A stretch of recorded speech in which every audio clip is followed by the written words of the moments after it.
Hello, good evening, and welcome. Sounded like David Frost there, not the melted candle Lord Frost. The the the the TV the TV interviewer, should I say? Get my teeth in. I hope you're all very very well, and welcome to the Friday Frolic, where we just sit back, have a couple of beers, chill out. Also, audio better? Is it a lot better? Because let's just say that last week one or two were saying audio wasn't quite at it, so I'm just basically asking to make sure that it's a lot better. But anyway, let's have a yes, let's get myself all organised. Yes, we're all cooking on gas. But how are we all? And let's have a little look in the chat, see who's speaking. Who's at the top of there? Who's that clown with that Daily Blase? Oh, that's me. Don't listen. Here's note to say anyway. I love sourdough. Yes, you're not wrong. So did my kids. They were well satisfied with my sourdough. And if you in the chat have no idea what we're talking about, well, while I was watching the dinner table the other day, I mentioned that I was in the process of making some homemade sourdough bread. And so in the end up being a foodie type thing, they decided to watch a video of how to make it. And let's just say it was utter filth.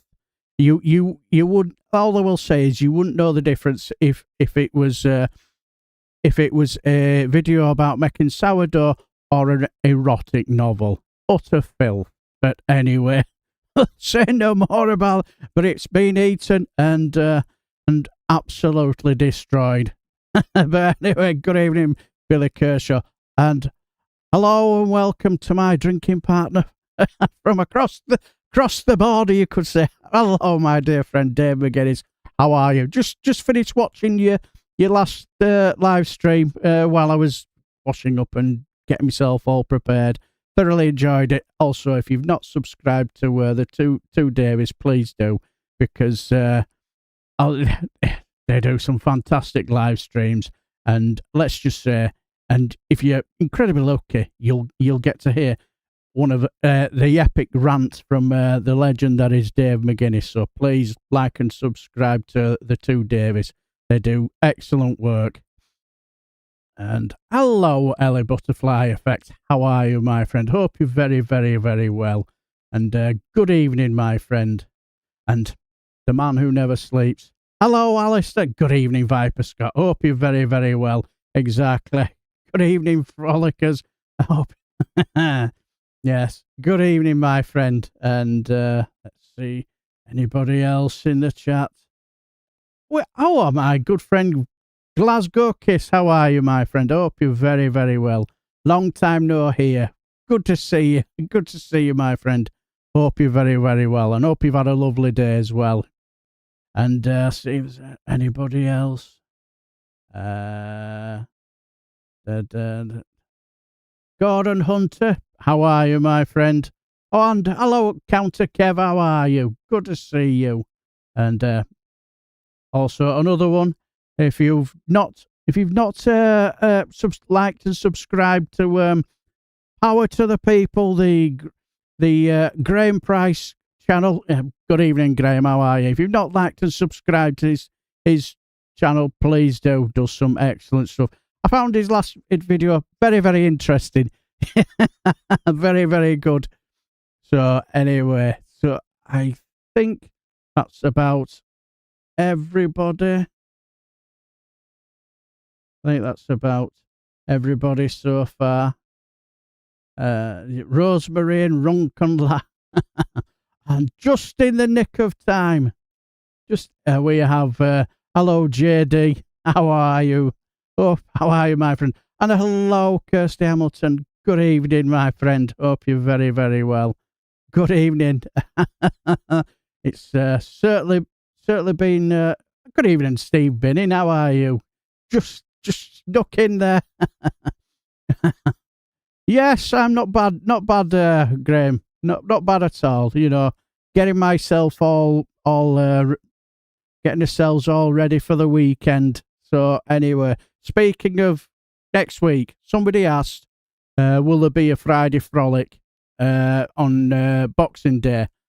The bad news is no, there won't, because I will be out watching the football. We've got a home match, so at 5 o'clock, chances are I'll be just making my way into the Bradford Arms for a cheeky beer.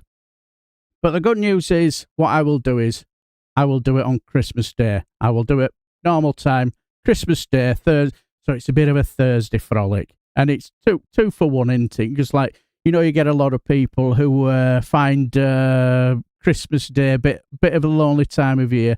So if they want to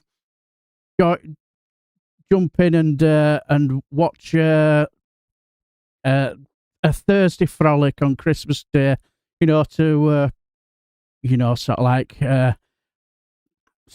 like wind away the hours if you can, if you can. But that's what I will do it. I will do it on normal time.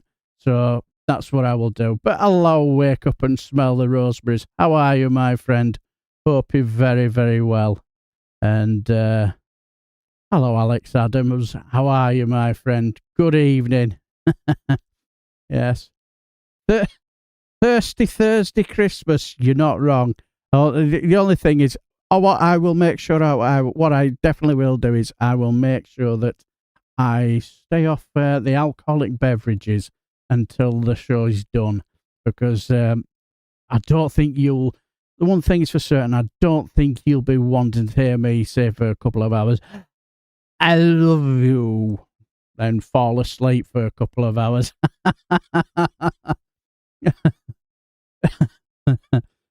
To make the Christmas Day one, but I can't make any promises. This is having me around the Christmas finish work. It's not a problem, Graham. Don't worry about it. You're either there or you're not. It's mainly there for people who have nothing planned and are a bit long. But hello, Sarah Davis. How are you, my friend? Good evening. And so that's what I will be doing. And so I will do it on a Thursday, because I suppose I could have decided, shall I do it a bit of a later on Boxing Day, but I've no idea when I'll be coming home, and so it's probably not wise. It'd probably be better if I basically do it. I better do it on the Thursday, so a lot less hassle. So, as I say, hopefully Mike's sorted. I had a little look at it last week, and people saying it's a bit quiet, not quite right. So I had a little look, and I worked out I'd sort of like got me settings a little bit shitty. Hello, Simon says, how are you, my friend? You've got nothing to do all Christmas, Well, that'll be just right up your street then, won't it, my friend? Yes. Yeah, no alka frolics next week. I'll probably have a couple after my live stream, that's for certain. Hello, Chris C. How are you, my friend? Hope you're very, very well. And so that's exactly what I'll be doing. Also, I remember somebody asking me I were on the round table, and somebody asked, why am I not monetized? And the simple reason, it's not in my interest to be monetized at the moment. So, and people say, oh, what can we do to support the channel? All I ever want is, all you can do, best thing you can do for me is to basically, if you've not subscribed to my channel, please do. If you like what you see, just press like and share it, and that'll do for me. That'll do for me. So people, I noticed I had one or two people mention, oh, how can we support you? They said that's the best way to support me. So, anybody's asking, that's the best way you could support me, my friend. But anyway, exactly. Hello, Eric Davison. How are you, my friend? Hope you're very, very well. good to see you. And my first shift is Christmas Day. At least I'm off on Hogmanay this year. Fantastic. Good to hear that, my friend. But anyway, less of my babbling. Get myself all organised here. Right. Less of my babbling. Let's crack on with what the show. As I say, you guys know what this is all about, and this is we have a little of a political show, but with a bit of a difference, as we sort of like have a bit of light-heartedness to it, where we have a bit of a good laugh for a couple of hours, because there'll be plenty of other channels that'll be doing my sort of thing, and they'll be much more professional and much more serious than me. This is where I just have a bit of a chill out and a relax. But anyway, hello, the Prime Minister that I have a bit of a video of you being a bit of a naughty boy again in number 10. Disgraceful behaviour, Sir Larry. No wonder the Prime Minister and his wife are making bad decisions, because they cannot get any sleep for you. But anyway, let's crack on. Because, as I say, remember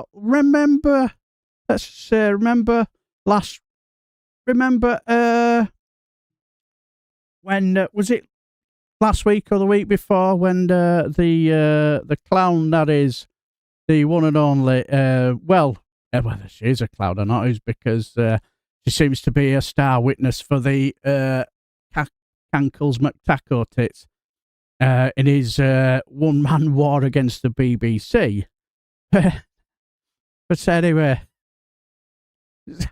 last week on Have I Got News for You, they had a little excerpt where they talked about our Liz Truss, and let's just say that is a disgrace.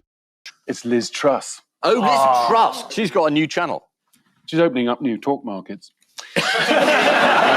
I'll be in Beijing, opening up new pork markets. Yes.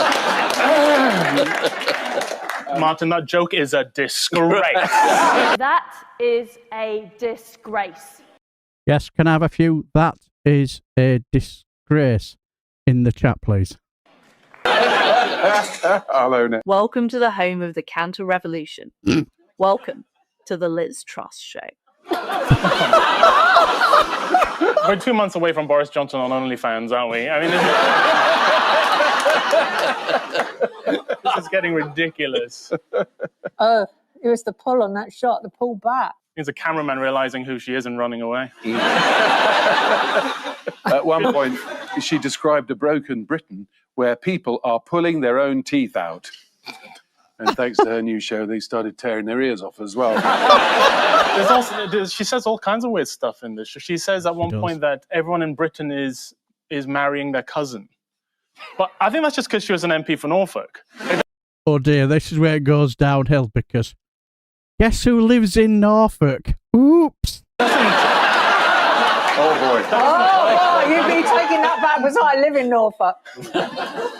Wait, her cousin hears about that. The first bit of the show was her explaining how she didn't crash the economy. Yes. Yeah. And again, she tried to take legal action against Keir Starmer, who said, you know, you crashed the economy. And she issued, through her lawyers, a cease and desist letter. Yeah. Which he read out and got big laughs in the Commons. Do y'all remember that? That was hilarious. We have to admit, that was funny. And also, on a fashion note, she's still wearing that strange necklace that's a gold circle that I think is actually like her on-off switch. Or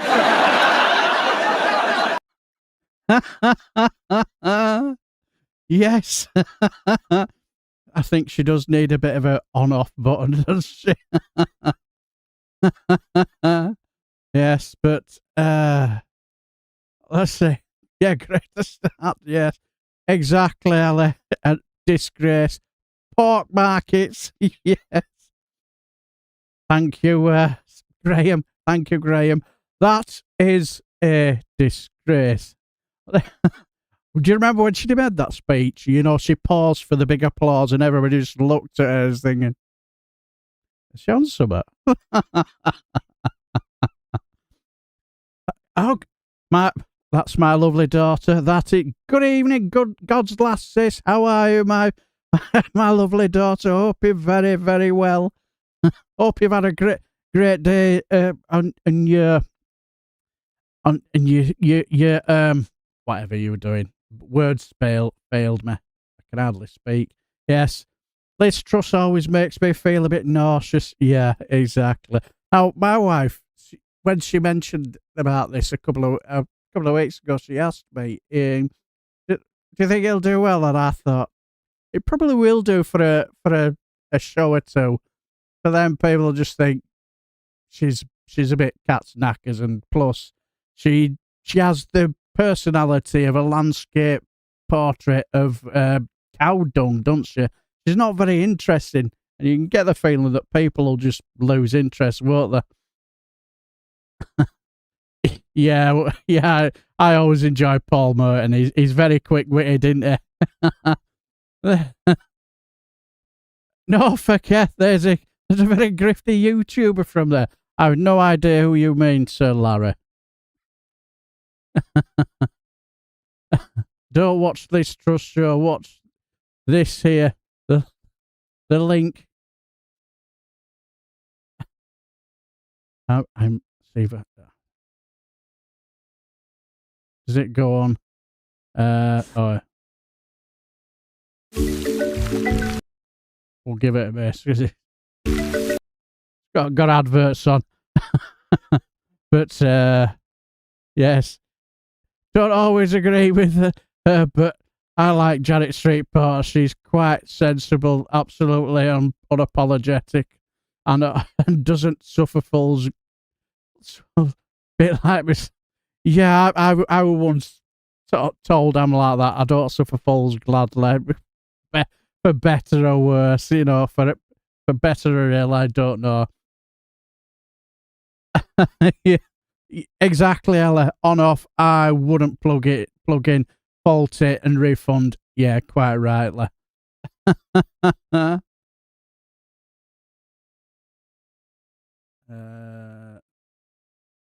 Right. Let's get. Hello, D. Dumford. How are you, my friend? And same to you. Happy Christmas. Having to work. I'm sorry to hear that. I'm sorry, my friend. Lizzie's really realising her version of that fine tune. It wasn't me. Yeah, yeah, exactly. It just seems to be a lot of it's everybody else's fault that it all went pear-shaped except me. I'm sure I heard this week she had the racist whatever you call her on. You know, the one who seemed to think it was acceptable to demand people to go to a hotel that's got migrants in and not migrants, asylum seekers. Get my teeth in. To be burnt down, and still crying victimhood that she was sent to prison for it. Yes, but Janet Street Porter, the author dentist ambassador.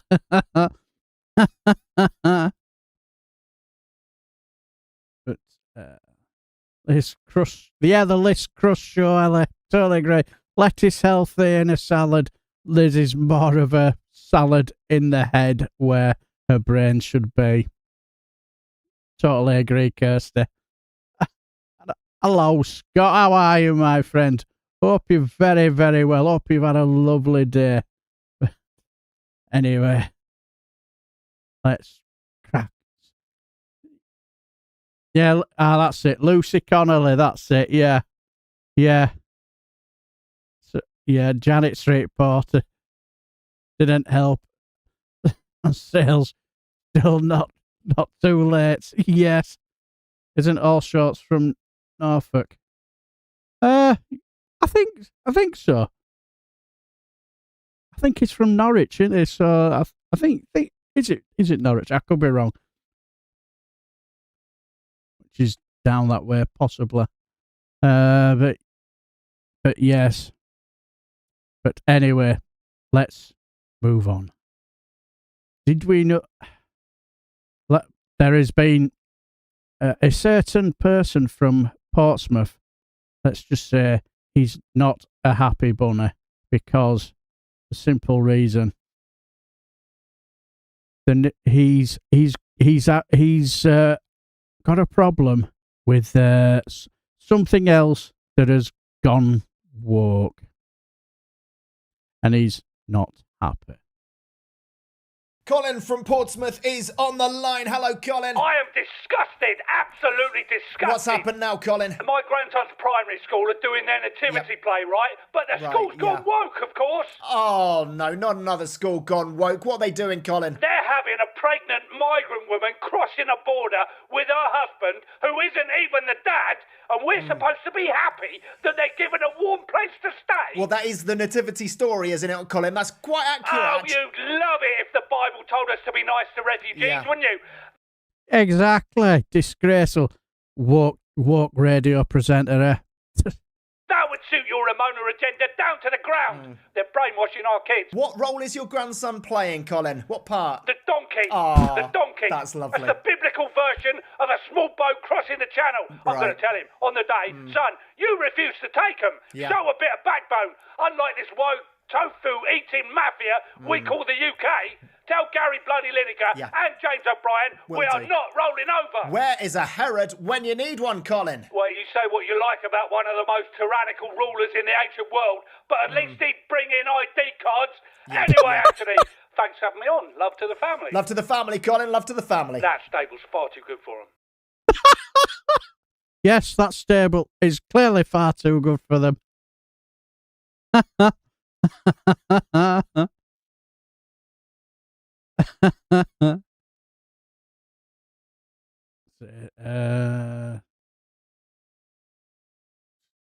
Yes, exactly. Love to the family. Last Christmas, I gave you heart. But yes, love to the family. Yeah? Love to the family.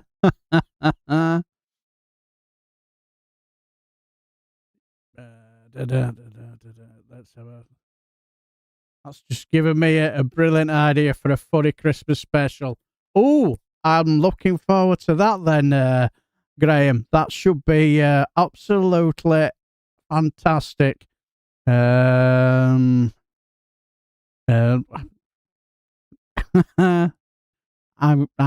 looking forward to that then. I'm sure that'll be very, very interesting. Yes. The sad thing is a lot of the gammons don't understand the true meaning behind the nativity. Yeah, exactly. Speaking of have I got news for you? I do have another clip somewhere else for you.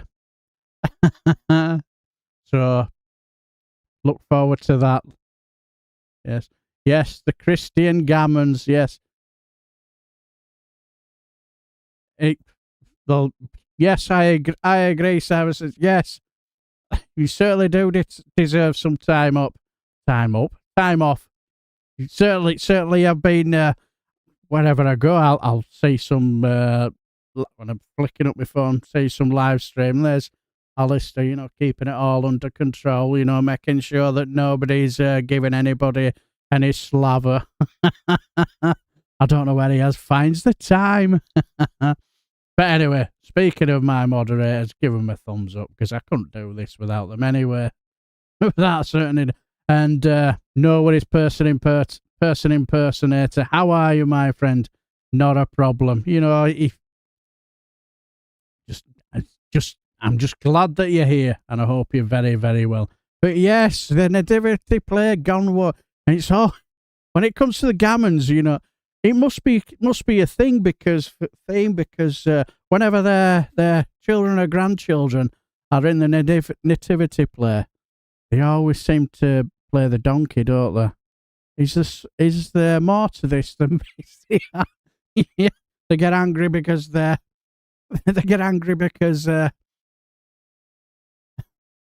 seem to get angry. You can always get the teeth in when you see the kids that play the donkey. You know, I think, yeah, dad or granddad's a right gammon.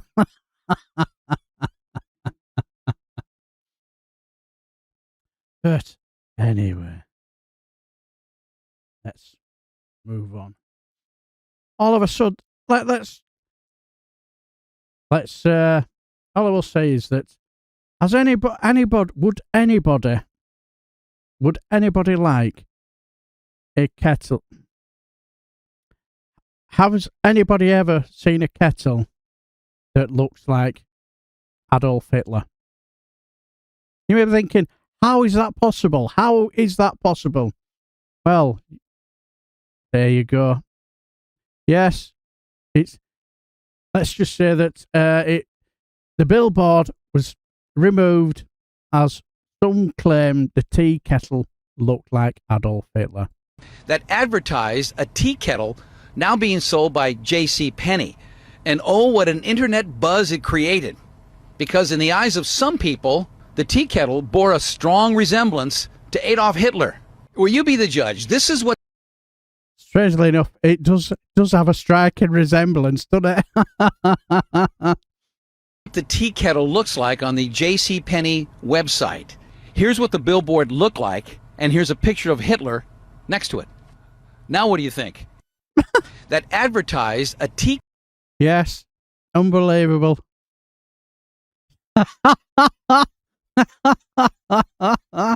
Yes, subliminal advertising. You could be onto something there.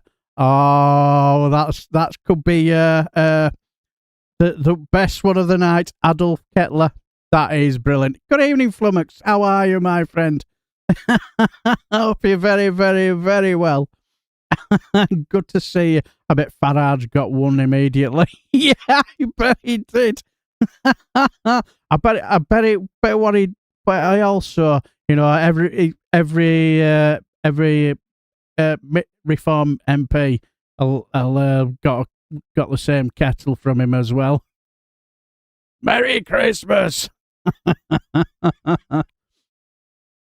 Yes, so when you look at it, it does, doesn't it? Exactly, Sarah Davis. You cannot see it, can you? Especially with the fringe. That is brilliant. But yes, definitely. Nigel Farage would have ordered it without a shadow of a doubt. But also, news report. Now, this is an important Friday Frolic news report of a young little girl. Just received an urgent message from police. Yes, just an urgent message from the police where a young little girl has lost her father and is put out a sketch of her missing dad, and the news anchors have no idea that the sketch looked exactly like her actual dad. And now I have a funny feeling this is AI, but still hilariously funny. Just received an urgent message from police. They're looking for a missing dad. The girl only had a drawing of her father. She didn't have a photo, just this drawing of her. Yes. Well, you can easily spot her father here. Her father. Have an update from police. Officers have now located the father just moments ago.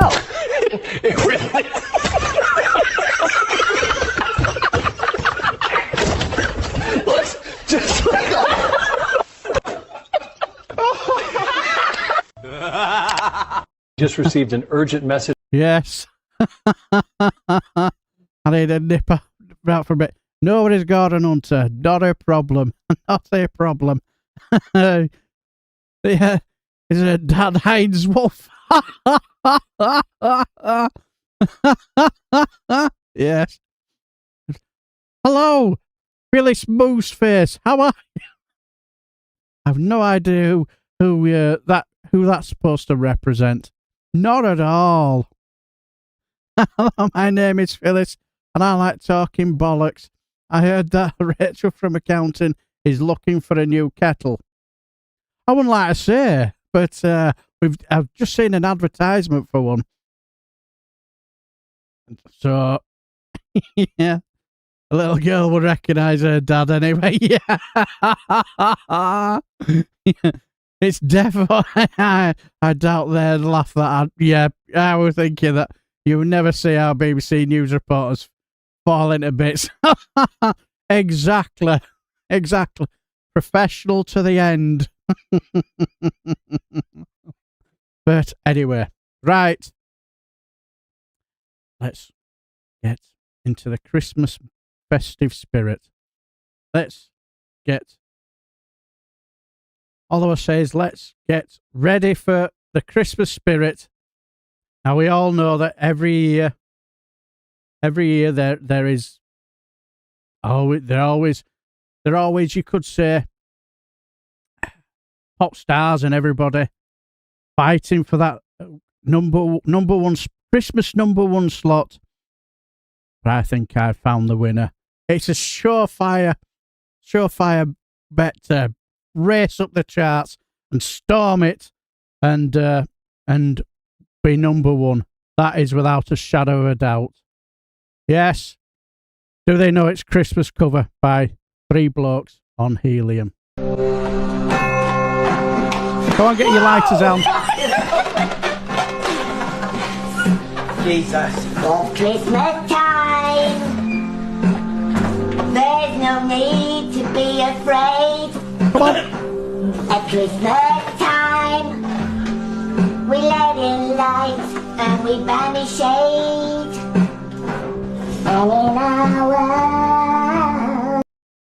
Let's just pause for a minute. Shut your eyes, and it's just like Boy George just is in the room, doesn't it? Spread a smile of joy. Throw your arms around the world at Christmas time.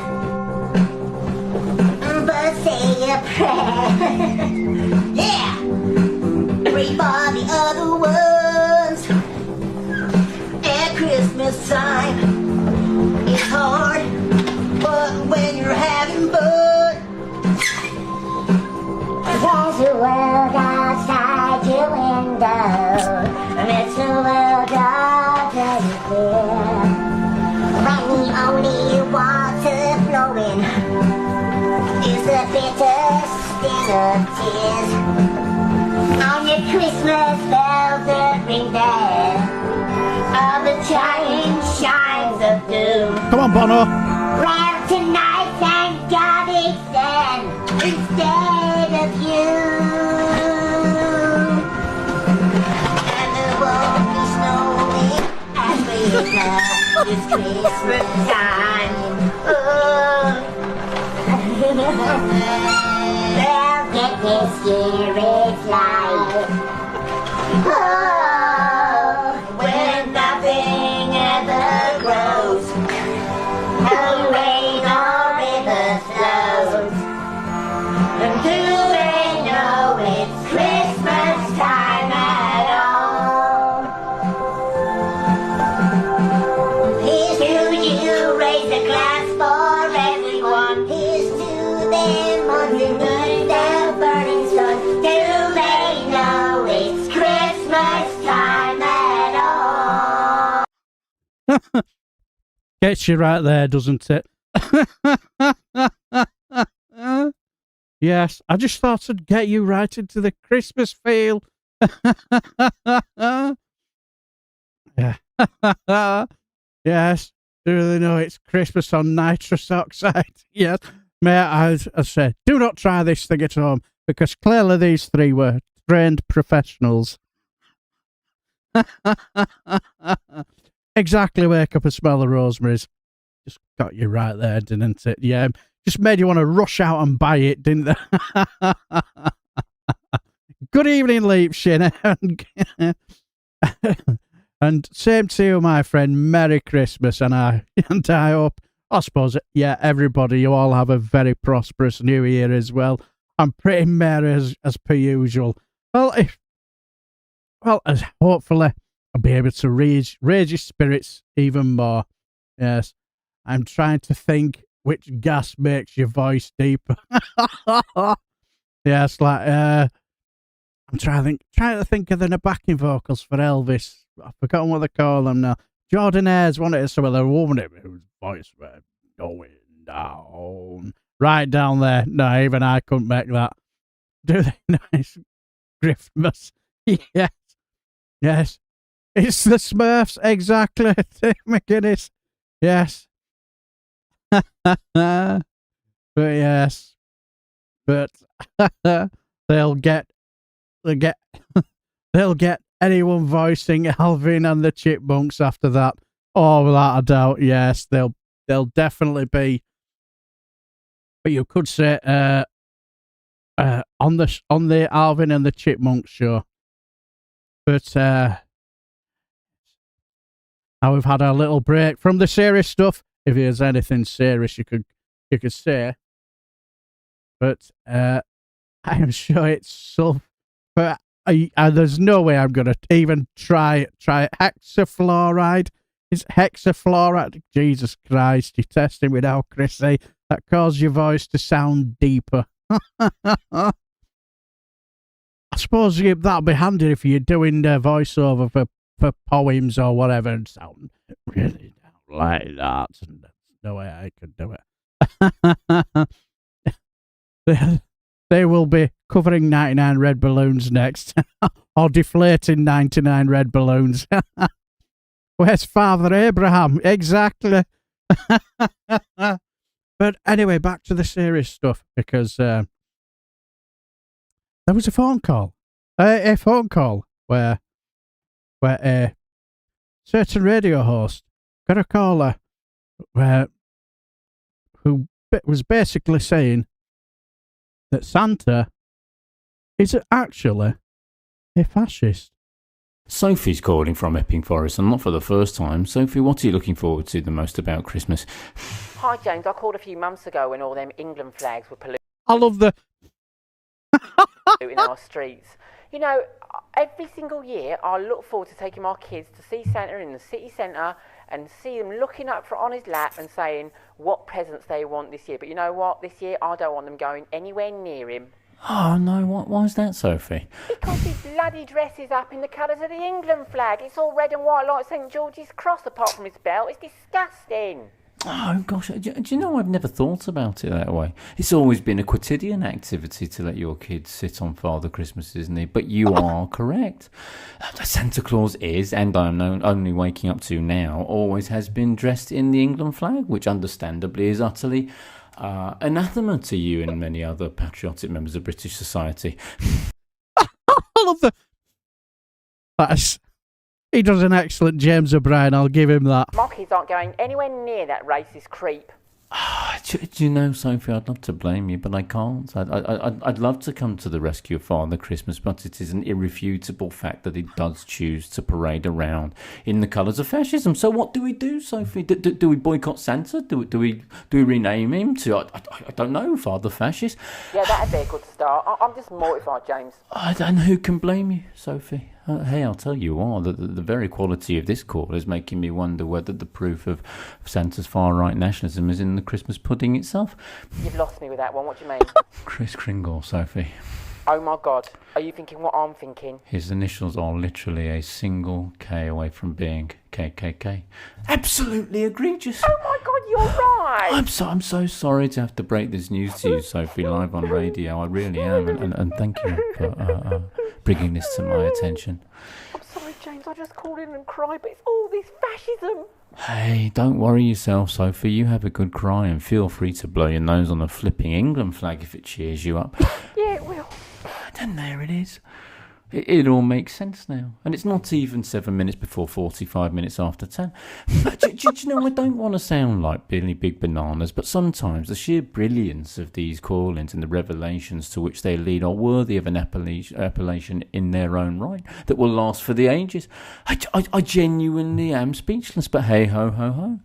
No doubt many of you will welcome that as a Christmas miracle. Maybe Santa Claus or Father Fascist has brought your presents early, but for me, this is nothing but an unmitigated nightmare on 34th Street. Sophie's calling from it. Yes, that was Tony Lapidus. If I butchered it, Tony, I do apologise. But he is first rate, absolutely brilliant in it. Hello, Lost Missionary. How are you, my friend? And hello, Sunday Cuddle, Adolf Claus watch our Christmas special on Christmas Eve. Yes. Yes. He does some brilliant impressions, doesn't he? But, yes, Santa's original colours were green and white, but it is down to Coca-Cola that we now know in the red and white. Is that right? It's not really something I've looked up on, but is that actually right? Amazing. Who'd have thunk it? But yes, this guy's got his mannerisms out there to say, yeah, he does. It is just all that and yes. Yeah, it does. It's actually a green suit. First Coca-Cola started the red suit thing of the 1920s. Unbelievable. I'm sorry, Kirsty. I do apologise. The other thing is, when you do a Friday frolic, you have to be very, very careful in case you ruin people's ideologies of what's happening in the world, I suppose. But I did not know that. That is interesting. Yes. But yes, I remember in the 70s and 80s, and advisory in my area not to go out on bank holidays, skinhead kicking off. Flag shaggers reminded me of these times. Yeah. But, Remember, folks, exactly. Christmas are not just for Sundays or Christmas, yes.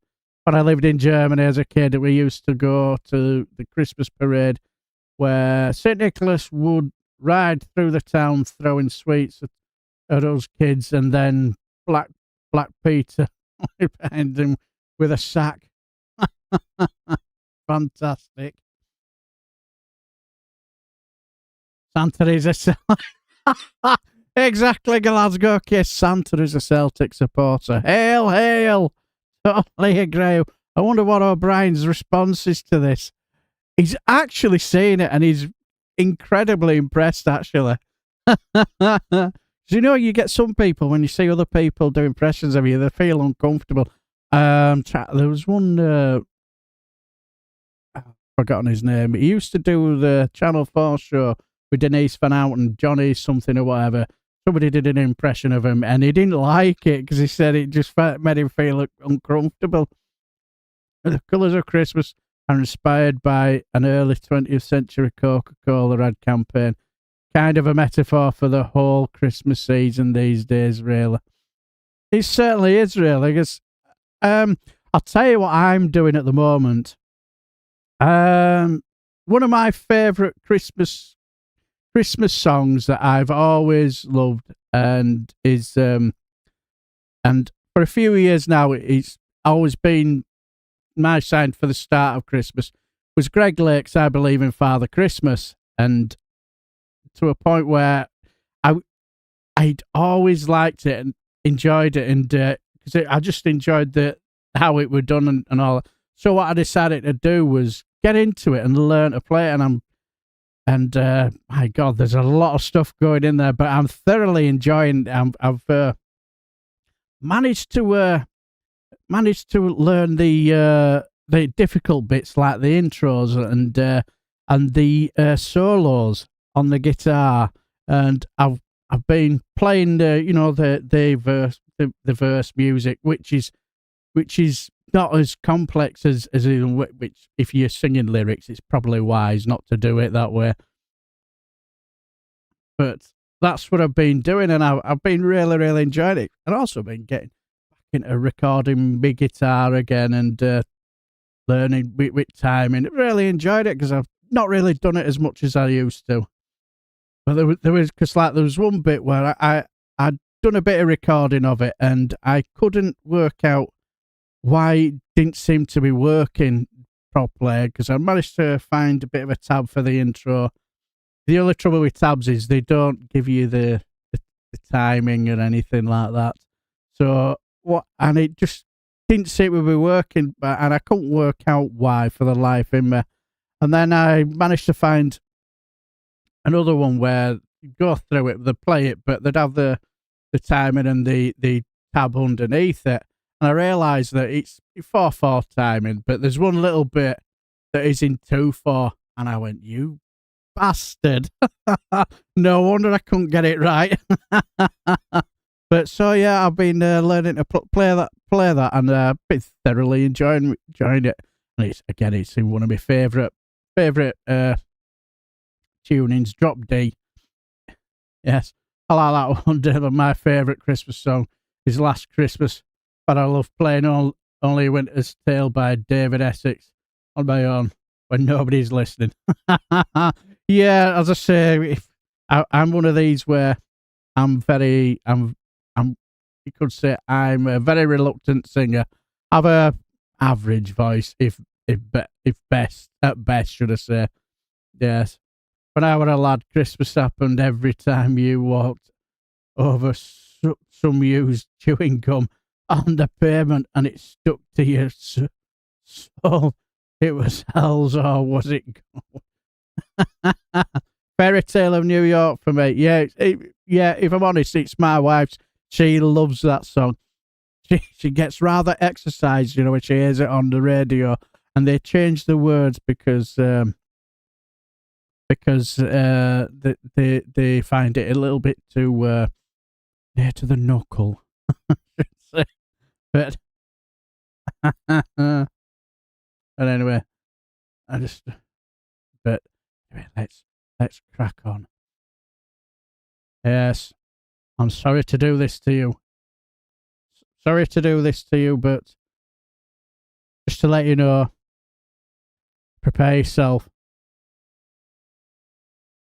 Thatcher is back. Let's face it, you loved me. Well, you did up until the union strikes, but hey, that's just a minor issue. I'm back, darlings. Let's face it, you loved me. Well, you did up until the union strikes, but hey, that's just a minor issue. The fantastic Noreen Skinner.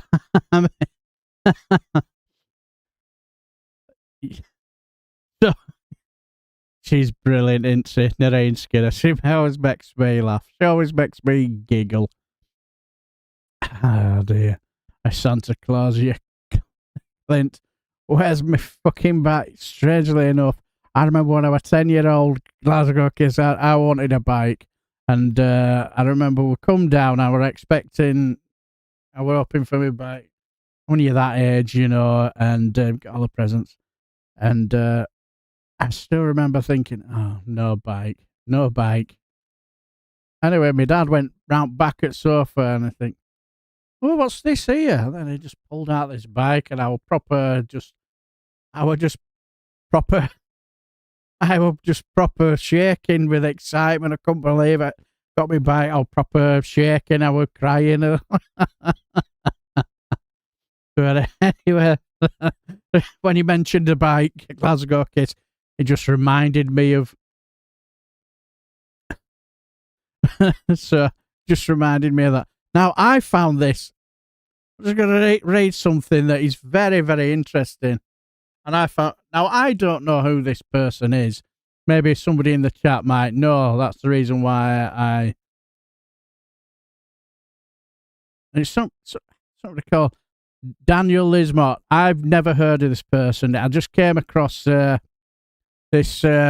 tweet that he put. It's quite long, but it's really, really interesting. Because clearly this person, he, basically, from what I can gather, he came from humble beginnings and he's done very, very well for himself. And what he has to say is, I think, hello, Hugh Janus. He didn't say that, but when I get on here just in time for real massive assholes like Milk Snatcher. Exactly. I totally agree. But let's just say it was really, really interesting. Now, if anybody knows who this Daniel Ismore is, let me know in the chat. But what I have to say was very, very interesting because what he put was, I want to say something many will hate, but it needs to be said. I have met Nigel Farage. I do not know him well, but I know the world he moves in. We move in similar circles sometimes. The kind of private rooms and members' clubs that most people in Britain will never see. I know how the rich speak about ordinary people. They laugh. They joke about how easy it is to wind you up. They know exactly which buttons to press. They know you are angry and tired and struggling, and they know you want someone to blame. That is why they point at boats while they pick your pockets. I think we can all agree on that, can't we? Then he goes on. Then they go on to say, I don't know. I did not grow up rich. I did not grow up in privilege. I understand struggle and the real world, but my life changed, and now I see both sides. I sit with billionaires and politicians and decision makers, and I hear conversations I hear conversations you never will. Get my teeth in. I know the truth. They do not care about you. They do not care about your future. They do not care about profit. They don't care about future. They care about profit and control. They see ordinary people as tools or distractions. I'm telling you this because I am tired of watching good people being manipulated. Look at your life before Brexit and look at it now. Look at your shopping bills. Look at your food costs in Europe right now. Look at how much tax you pay on imports. Look at your wages and energy prices and mortgages. Look at the 10,000 NHS staff we lost when freedom of movement ended. Look at the ambulances that do not arrive. Look at nurses and teachers using food banks. Tell me honestly, are you better off? Not. But anyway, goes on. Nigel helped build the crisis you are living in. And exactly, he did. And that's the reason why he's doing well, because things have not worked out. But the only thing that baffles me is the fact that people are going to give him another chance. And I personally think it's because he was the first one to jump off the Brexit sinking ship, didn't he? And I think that's the reason why he knew exactly what was coming, so he tried to distance himself from it as much as he possibly can. But then he pointed at immigrants and told you to blame them. This is the con. He pulled the UK out of the Dublin Agreement, which means we cannot return asylum seekers to Europe anymore. He created the boat chaos, then told you to panic about it. This is the reason why I think Labour should just keep saying, "Don't there's boat crossers come." Say, "Oh, you mean the Farage boats?" Just keep saying that. Sometimes someone who worked in immigration for more than 10 years told me they saw it coming. It was planned. It was a strategy, and you are falling for it. Now he wants austerity again. He wants to cut wages for young people. He wants to rip up workers' rights. He wants private health insurance and a French-style NHS where the rich get treated first and the poor get nothing. He wants you fighting each other so you never see who is robbing you. If you vote for him, you are voting to destroy your own life, not mine, yours. None of this affects me personally. I drink champagne with the people who control the money. I will be fine no matter what. Reform will not hurt me. Reform will hurt you. It will hurt your children, your parents, your future. I am telling you because I care. If I did not care, I would stay silent and watch you suffer. You think I am your enemy because I make you uncomfortable? I'm not. Your enemy is the one who lies to you and blames the vulnerable while he empties your pockets. Reform will not save you. Reform will finish you. Think before you take anything. I was just say, I have no idea this, but all I will say is that hello, Joe. How are you, my friend? Hope you're very, very well, and good to see you, my friend. Another one of our fantastic moderators. Hope you're very, very well, my friend. Give a thumbs up for another of my moderators. But let's just say when I read that, I just thought I couldn't have said it any better myself. Couldn't have said it any better. Yeah, exactly, Chrissy. Nigel Farage is a troll because cosplaying as working class and people fall for it. Hook, line and sinker.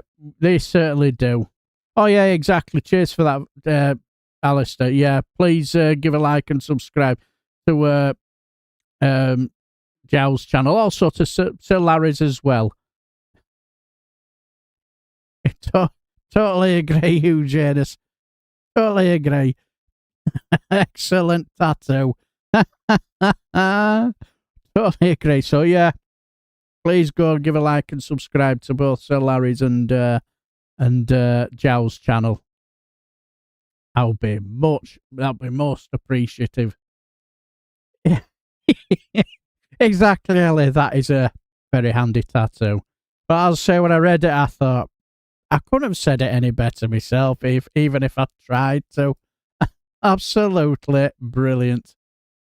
But as I say, I have no idea who the person is, but I'll give them top marks. And because I thought they were just absolutely brilliant. But anyway, let's just say our you could say our Cankles McTaco Tits. He's been a naughty boy, you could say. You know what he's like. Now, for me personally, shows you nothing surprises me with our Donald. As he's up to his normal tricks again. Disgraceful behaviour. You know, you're really beautiful. And a woman that looks like that has to have her own special scent. Oh, thank you. Maybe. Yes. Anybody recognise who that is? Maybe you could tell me what you think of this scent. It's a bit pointless. The name's at the top of the thing. As you fucking idiot. Duh. I like that. This may be the best of all.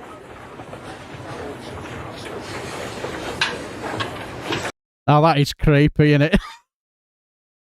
That is creepy. Oh, that's disgraceful. Good God. Can you imagine the Mango Mussolini doing that to your chest?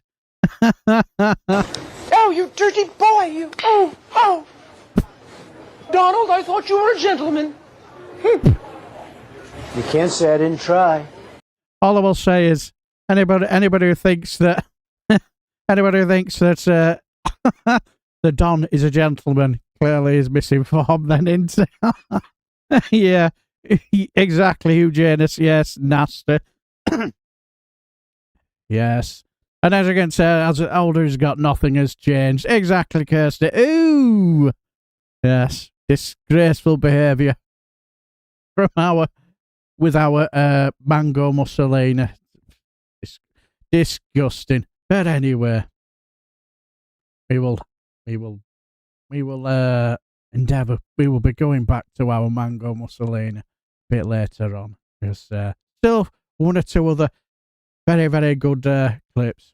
But anyway, we're going to be heading back to a bit of a. We just refresh our palate because I'm sorry, I'm so sorry. Mind bleach, yes, exactly. I got my uterus shriveled and didn't explode. What should I do? Apologise. Right, I will make it up to you. I will definitely make it up to you, and help to get rid of that horrific image. Nothing helps to improve the palate by watching funny dogs, and not funny than watching dogs when they're sleeping.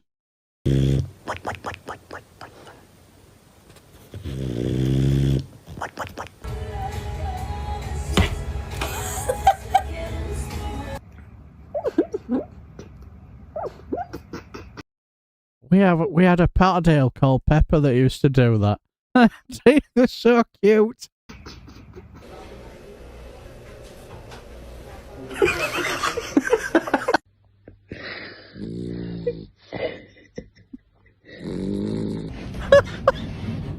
Why do you sit like that?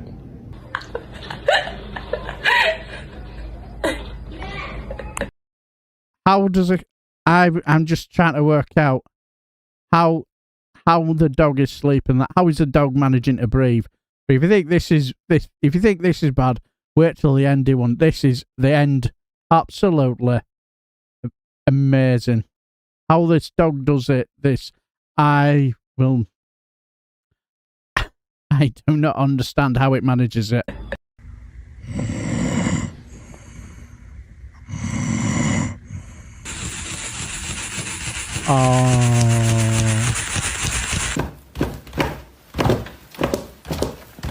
Run, Forrest, run!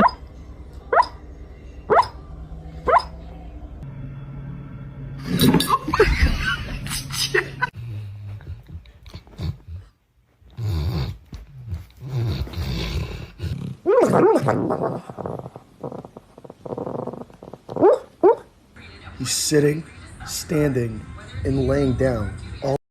Yes, sitting, standing, and laying down all at the same time. Absolutely amazing. I'd love to... And probably still got a good night's kip as well. At the same time. Yes. Unbelievable. Unbelievable. I had a cat that farted in his sleep and then was mad at me. Trump in a mullet looks slightly less ridiculous. Yes. I had a Jack Russell called Pepper. Yes, ours were a Patterdale, yes. And let's just say mad as a box of frogs. Absolutely bonkers she was. Videoed one of my hammies dreaming once. I'd overload dog's dreams. I once saw one where they're asleep. Proper got into its running dream, so much so that it proper went full pelt while it was laid down. Then all of a sudden jumped up and then ran straight at a wall. The poor dog. So yes, Azria, that one's for my lovely daughter, because when it comes to animals and humans, give it a choice between a human or an animal. She'll pick the furry animal over the human any day of the week. That's for certain. I had a corgi that used airplanes. Crazy pup. I tell you what our Pepper used to do. And let's just say that absolutely bonkers. You've ever heard of the film K9? Yes, we once put it on when she was young, and within half an hour we had to turn it off because she was going mental. It's like she's there laid on settee, and then as soon as the dog making all them funny noises and head popped up, you could see her eyeballs bulging out of her head, and you can see she's just staring, and her breathing's getting heavier and heavier and heavier and heavier. Any minute now, and all of a sudden it was, straight towards the telly, trying to attack the dog. And it got to a point where she was going absolutely mental. And I just think, I think we need to turn this off. Yes. Oh, you got two rats on Wednesday. Oh, lovely. I have to say, Ellie, they're not my thing, really. But it's each to their own, innit? Pick the doggies any day. Yes. Yeah. I know exactly.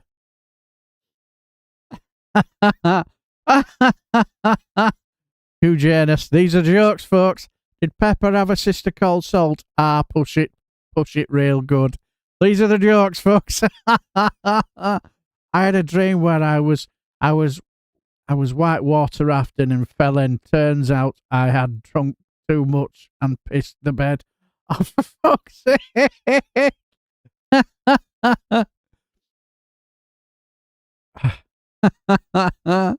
Oh dear.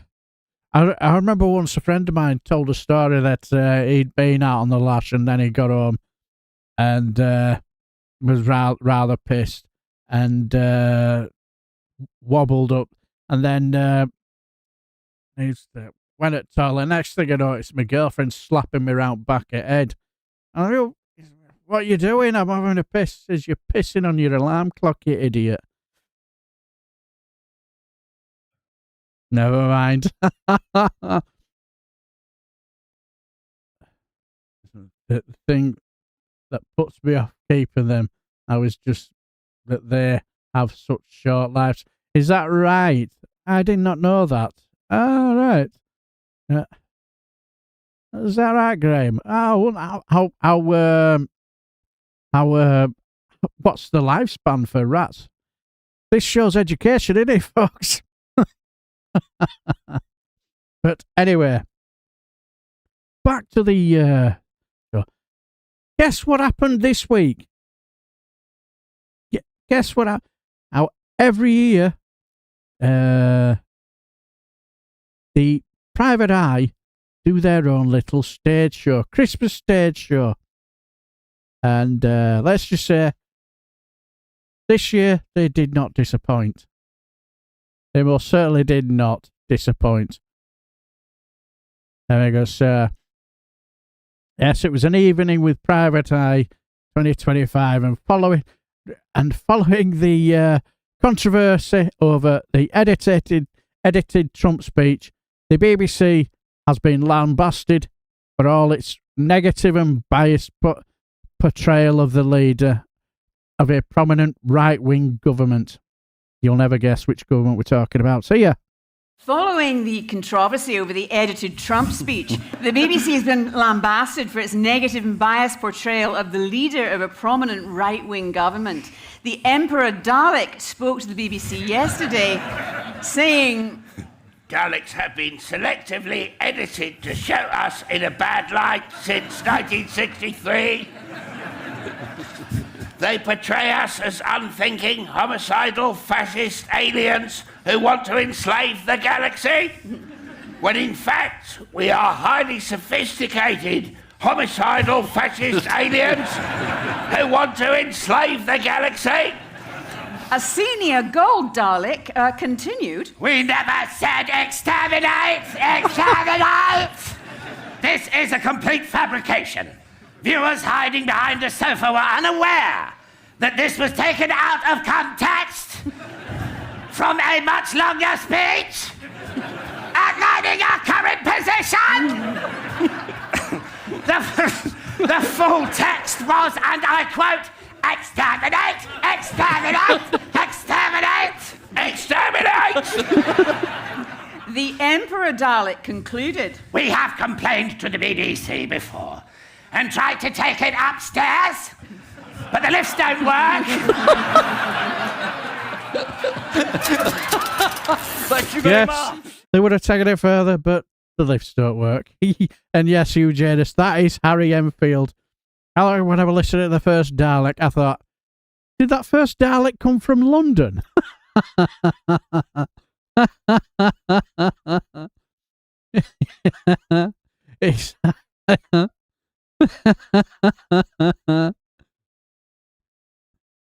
Yes. I can just hear my daughter giggling. Clearly, she found the Dalek impressions hilariously funny. It really sounds like Trump. Yeah. Yes, exactly, Graham. They're absolutely brilliant.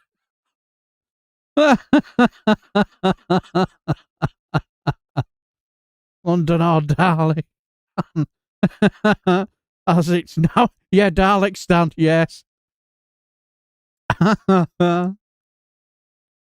the modern Dalek can levitate. Is that right? Clearly they've not read the memo then. So now they can definitely take their complaints to the BBC upstairs. As I say, when I watched it, I was in hysterics, giggling away. And, of course, she had to do a wonderful impression. Because that last, she does a fantastic Liz Truss impression.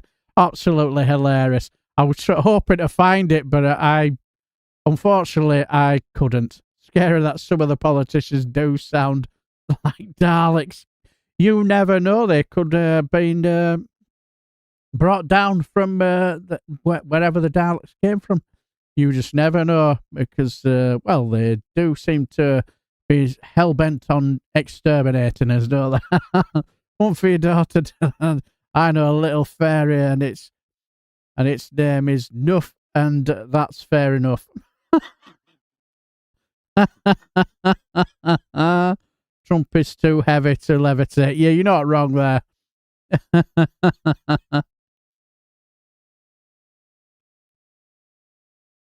have a... Give me a quick minute.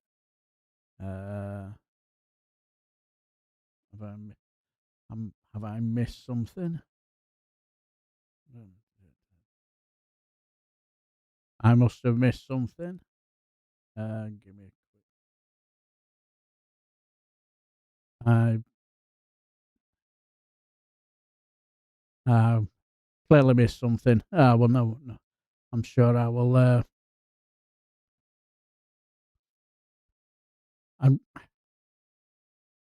Yes. I'll say just condolences to all Scots. I was just trying to find what Gordon Hunter was saying. I can't seem to find the message. Probably a bit slapping me across the face, and I just haven't seen it. But I can't seem to find it. But that's trouble with alt names going up. I cannot. Yeah, exactly, Joe. Just trying to find it, but there's that many. Must have missed it. So I do apologise, Joe, and I've just not seen it.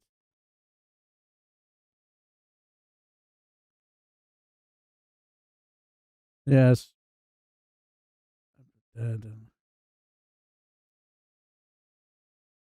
So clearly I've missed it, but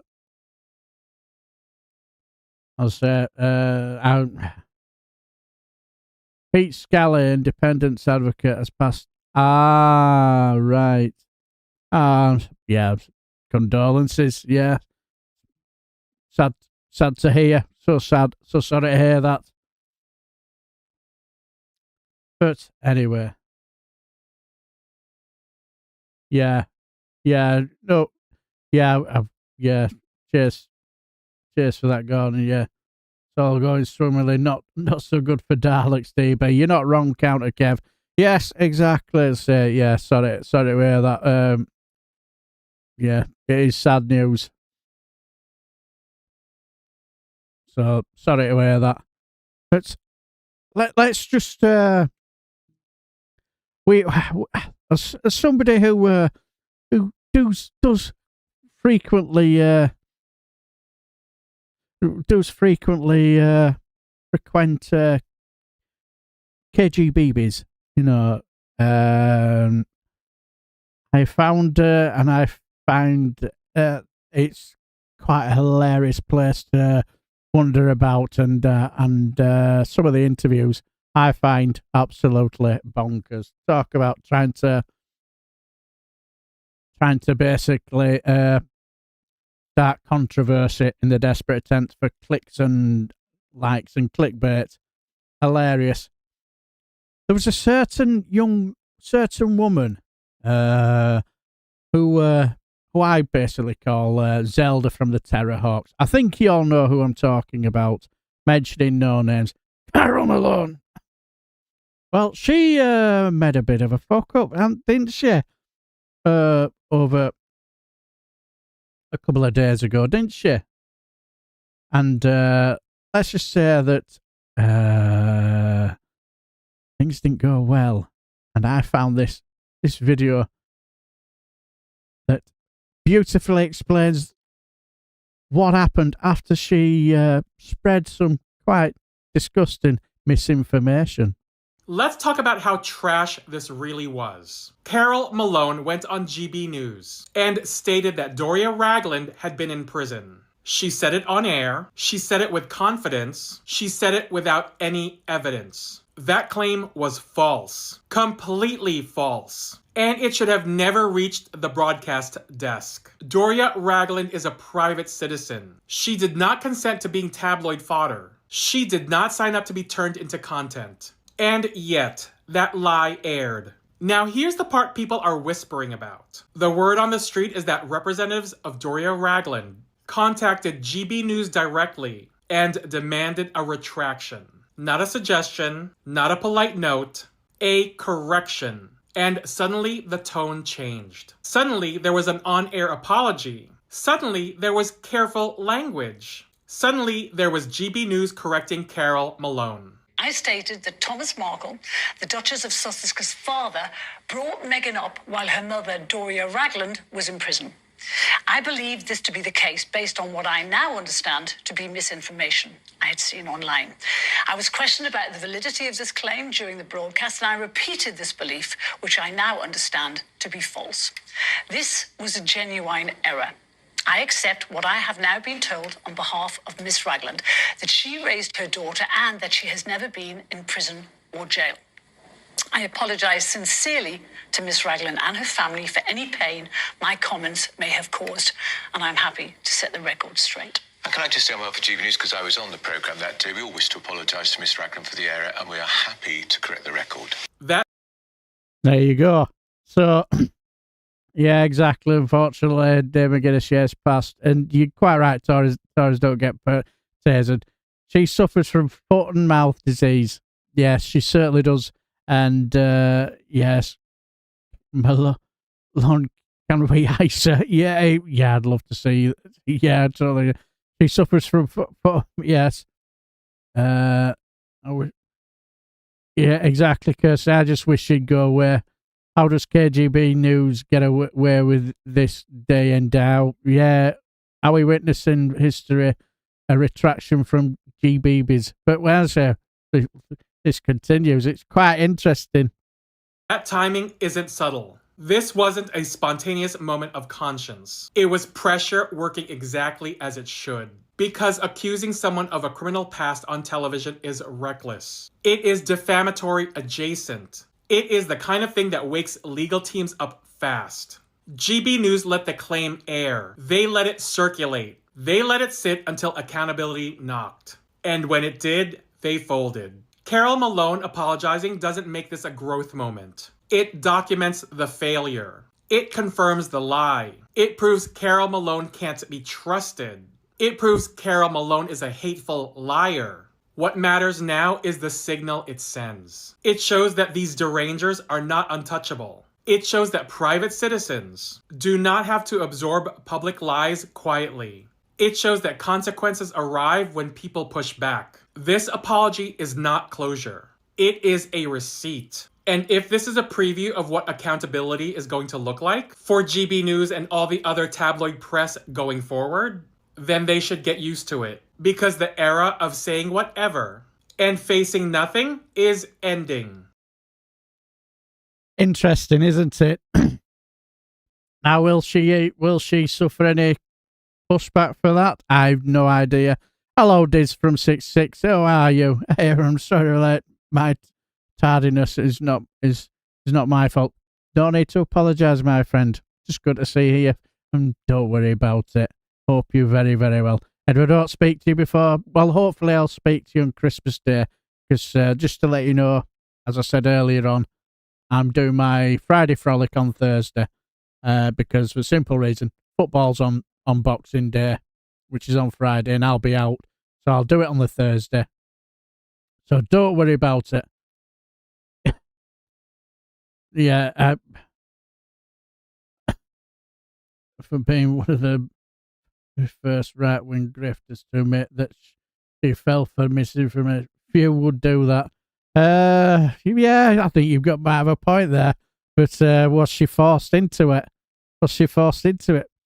Sorry, an apology won't cut it. I would be going for the yeah and sue KGBs and yeah, exactly. I think should do. I won't have a. But see, the thing is, would other TV programs like that crappy Jeremy Vine? I don't watch it. I'd rather pull my own teeth out or soak my balls in vinegar and scrape them across broken glass first than watch anything like that. Less painful. But will that affect her in when it comes to TV appearances, giving opinions? I have a funny feeling it probably won't. I'll just let her carry on, just spreading whatever nonsense that she spouts. Yes, GB News is not even classified as a news channel. Well, yeah. The thing is, I've looked in the channel in the comments below, and there's some right cranks in there that believe this are utter crud that they come out.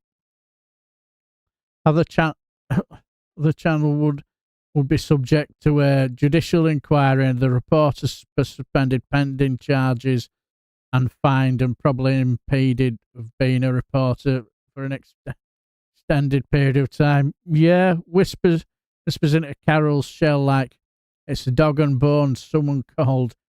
Can you fuck off? Yes, I think KGB News was forced into the apology.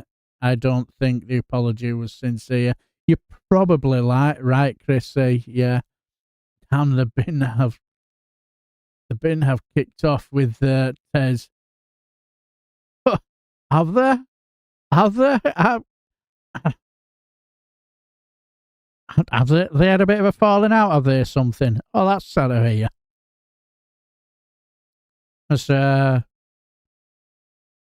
maybe she was forced, but she's far from destitute, and some in her position would resign rather than apologise and just become a Twitter, Facebook, YouTube. Yeah, an opinion is not a lie. An opinion is based on facts and substantiated by facts. That is the journalistic difference. Yeah. Yeah. I'm lagging behind 5 minutes. Carol Malone says anything she wants first apology. But 100, yeah.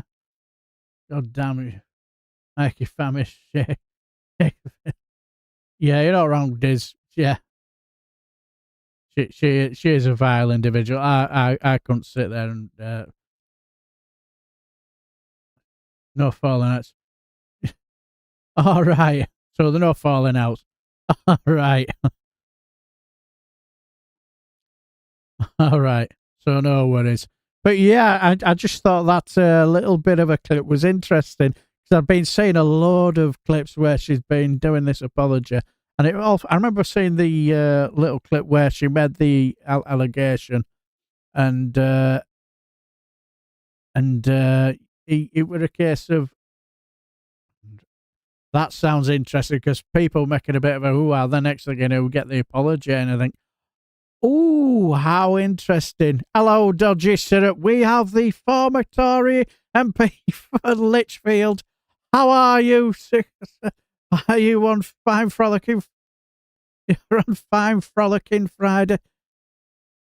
I'm very, very well, my good friend. All I would say is, how's the TV appearances going? Are you still a mainstream celebrity, getting plenty of offers from here, there, and everywhere? Hello, cousin. Hello, cousin. How are you? Don't worry about it. No need to apologise. Forget about it. Just good to see you here, and I hope you're well. But anyway, this is what I class as very, very interesting, because we've all heard about the certain situation with a Susie Wales, part of. Hello, Andy Williamson. Hope you're well. Hope you're well. I'm very, very well. Good to see you, my friend. I am, but Carol isn't. I bet she isn't. But don't you worry. We will certainly have a message from our Carol Malone a bit later on. So anyway, let's that Susie Wales, where we all heard about. She decided to do a little bit of a interview, and clearly said more than what she planned to say, didn't she? Oops. But take it away, Maggie Reid. This is quite humorous. You want to talk to me, Susie Wiles, Trump's chief of staff? Nobody ever wants to talk to me. I'm flattered. And you brought me a Christmas cookie. Okay, I will tell you everything you want to know. J.D. Vance, total conspiracy theorist. Cuckoo. Well, Pam Bondi, she totally whiffed the Epstein Files thing. Pew! Elon, oh, he's just an odd duck. Total quack. Lots of ketamine use. Trump, oh, he's got a total alcoholic personality. If he sees an opportunity for retribution, he's gonna take it. Yeah, their plan is just to keep bombing Venezuelan boats until Maduro cries uncle. Trump thinks he can do whatever he wants. That sure was a good cookie. Now, you're not going to print any of the stuff that I said in the article, right? You want to talk to me, Susie Wiles? Yes. Now, apparently, her everything she said was taken out of context. The old fail-safe, you know. Let's be honest, she spilled the tea, didn't she? And I found what she said about our space Karen, Elon Musk, hilariously funny, especially about our Don. Talks and acts like your drunk uncle or something. That was hilarious. Oh dear, she clearly said more than what she should have done. That was just hilarious. A wild cookie, you're not wrong. I'll stick my boots on and my coat and put round as don't belong. Nobody's my friend. Not a problem. Don't worry about it. But yeah. Exactly dodgy setup. You know, when you're talking to a I don't know who she was talking to, but if it's about, was it Vanity Fair or something? If they're going to ask you questions, somebody tells them it's not going to be off the record, is it? But how interesting. But, oh yes.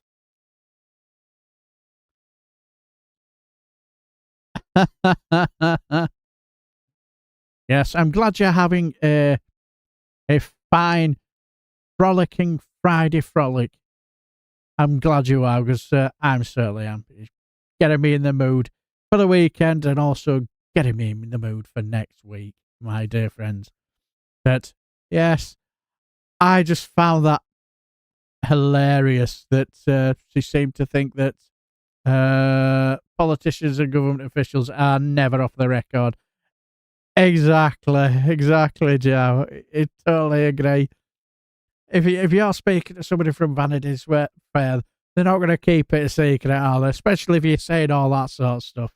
And judging by what I've been hearing, I don't think they'll be sacking her, will they? From because I think she's quite important to them, so I think they'll just try and basically ride it out.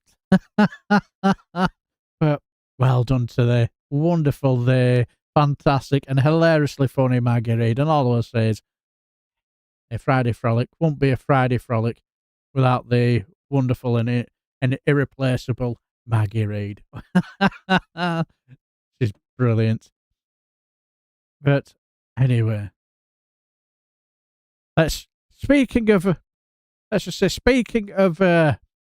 clowns like in the Oval Office.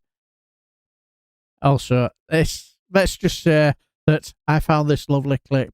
Let's just say, just fuck Pete's headset or Pete's keg's breath. The secret button in the floor over here, and the jail cell doors will all open. The secret button? Yeah, it's in the floor right there. You see it? It's right there. It is. Now get your little bitch ass out of my town. Oh, you! I dare you to do that again! Oh! Yeah! Pete Hexet is a fucking douche. Pete Hexet is a fucking douche. I have no idea what he says there, whether it's a pussy dude or a fucking dude. I have no idea. Acting like a tough guy, posting it around the world. Making lots of content like a little teenage girl. Pete Hexet's a fucking douche. Pete Hexet is a fucking douche.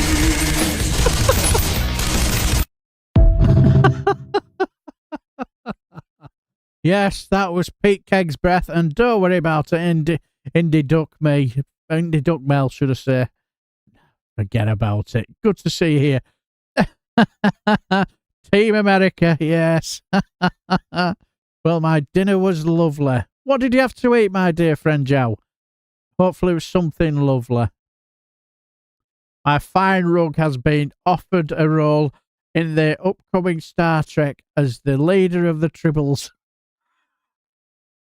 Yes, and may I say that quite a well-deserved role as well. Clearly they recognise talent when they see it.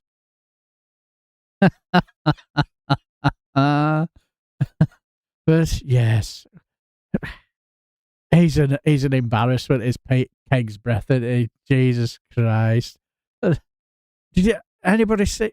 You must have seen the pictures of him where he's in the Oval Office, whatever, and clearly those who are looking after him are just trolling him, you know. My brain is out of order today. It's third day. I went to buy something and came home with booze instead. Oops.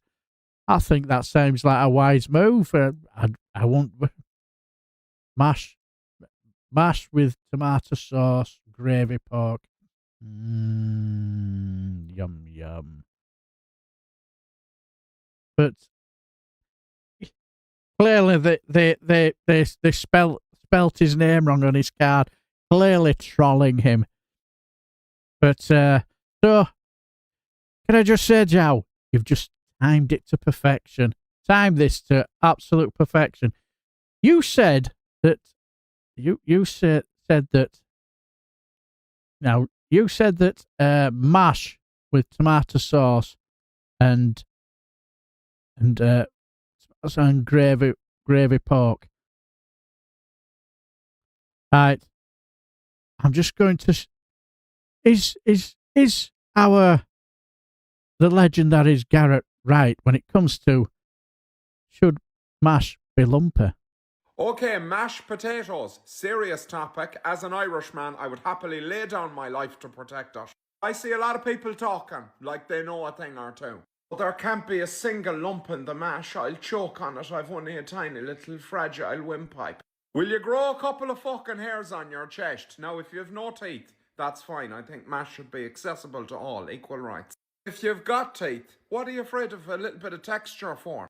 Oh, I agree. Mash should not be lumpy, but it needs to have a bit of fucking texture in it. Mash can be too smooth. Don't be pureeing it into some sort of a paste. I'm not going to brush my fucking teeth with it. I want, no need, a little bit of fight in the mash. Not lumpy, but I want to have to run it through my teeth a couple of times, spend a quiet moment indulging in it, not just stick it in my mouth and fucking swallow. Be a bit clumpy, you know, a few flaws, a bit of life experience. Now I'm getting emotional. Follow me, I'm delicious. Yes.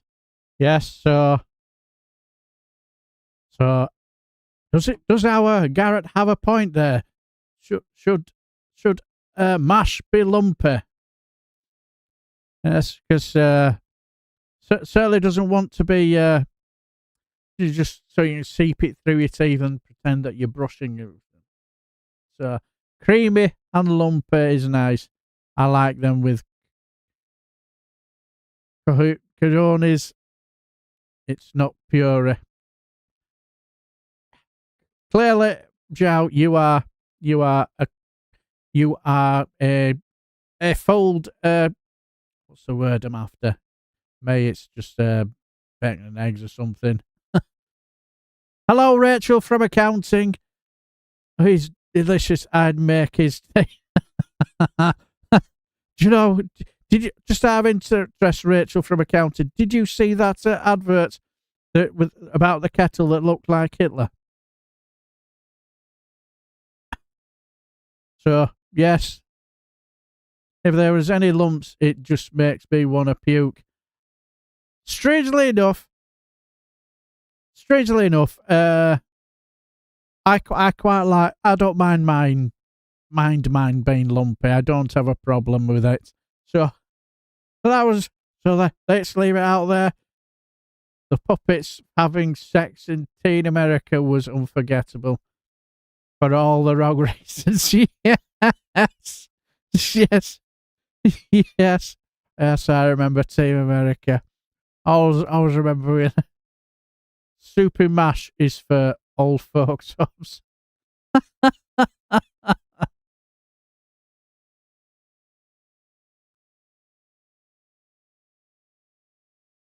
Well, cojones means with ball. Cojones, yes, right, I'm with you now. With courage, unapologetic.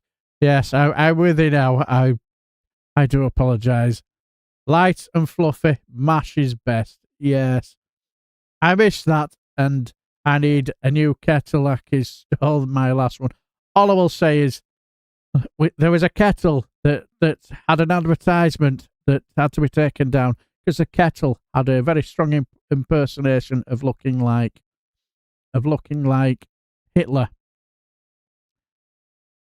And once you see it, you cannot unsee it. That's all I will say. It lagged in the second half a bit, but still a classic.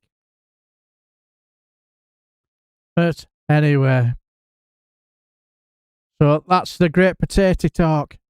Right. Let's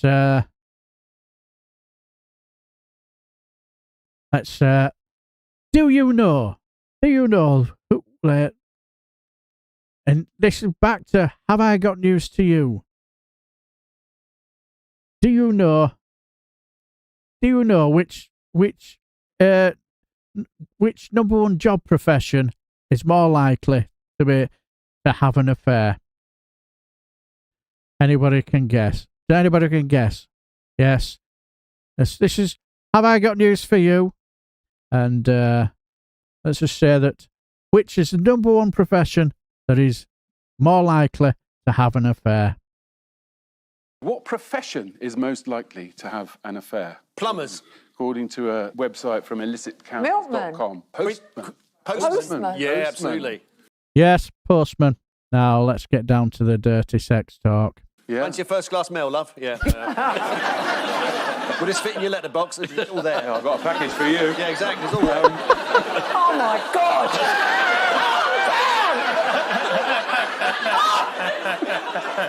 Do you want a stamp on it? It's all there. Panto was brought to you. Yeah.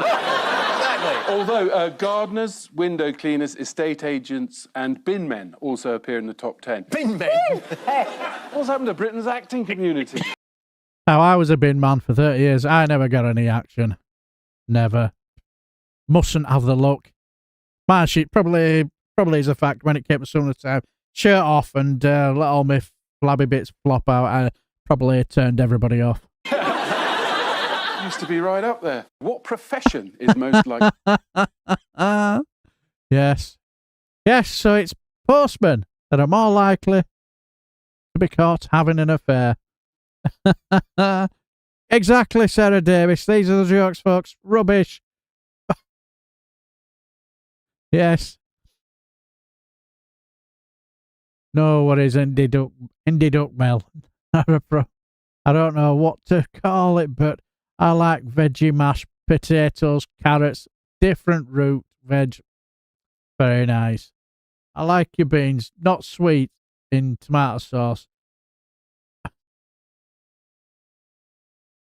Very nice. Not just horsemen. Grr. Yes. But yes, that's the number one profession to have an affair. So if my wife says if I said to my wife, my next profession is to be a milkman, to be a postman, I know she'll get suspicious. I'm not surprised by postman as was often caught emptying his sack down the street. Boom. A whole new meaning to junk mail. Oh, bet you bagged a few, Davey. Da-da. I'll get me caught. Yes, I did my stint on the bins. Many, yeah, binning that is, not the dodgy stuff, with the heavy bins and all the hot up. Them, no wonder we back were fucked in the end up, but never mind. But anyway, this one is for, let's just say, our Sir Larry. If you think that our Prime Minister is making horrendous rickets, there's only one person to blame. Yes, Sir Larry. A cat of many tricks is keeping them awake. No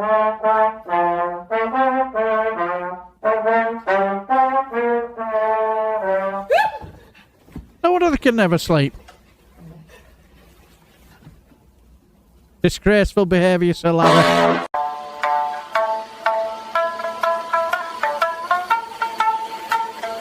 Play all them instruments. Naughty! It's 2 a.m. Get off that thing! Yes. Mrs. Starmer's not happy.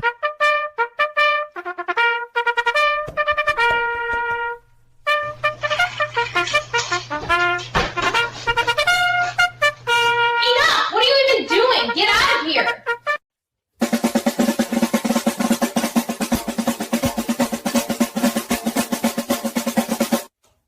Hey! What on earth? Knock it off! It's 3 a.m. Get out! Just out of interest, why is she looking over there? Clearly this video isn't AI. Surely not.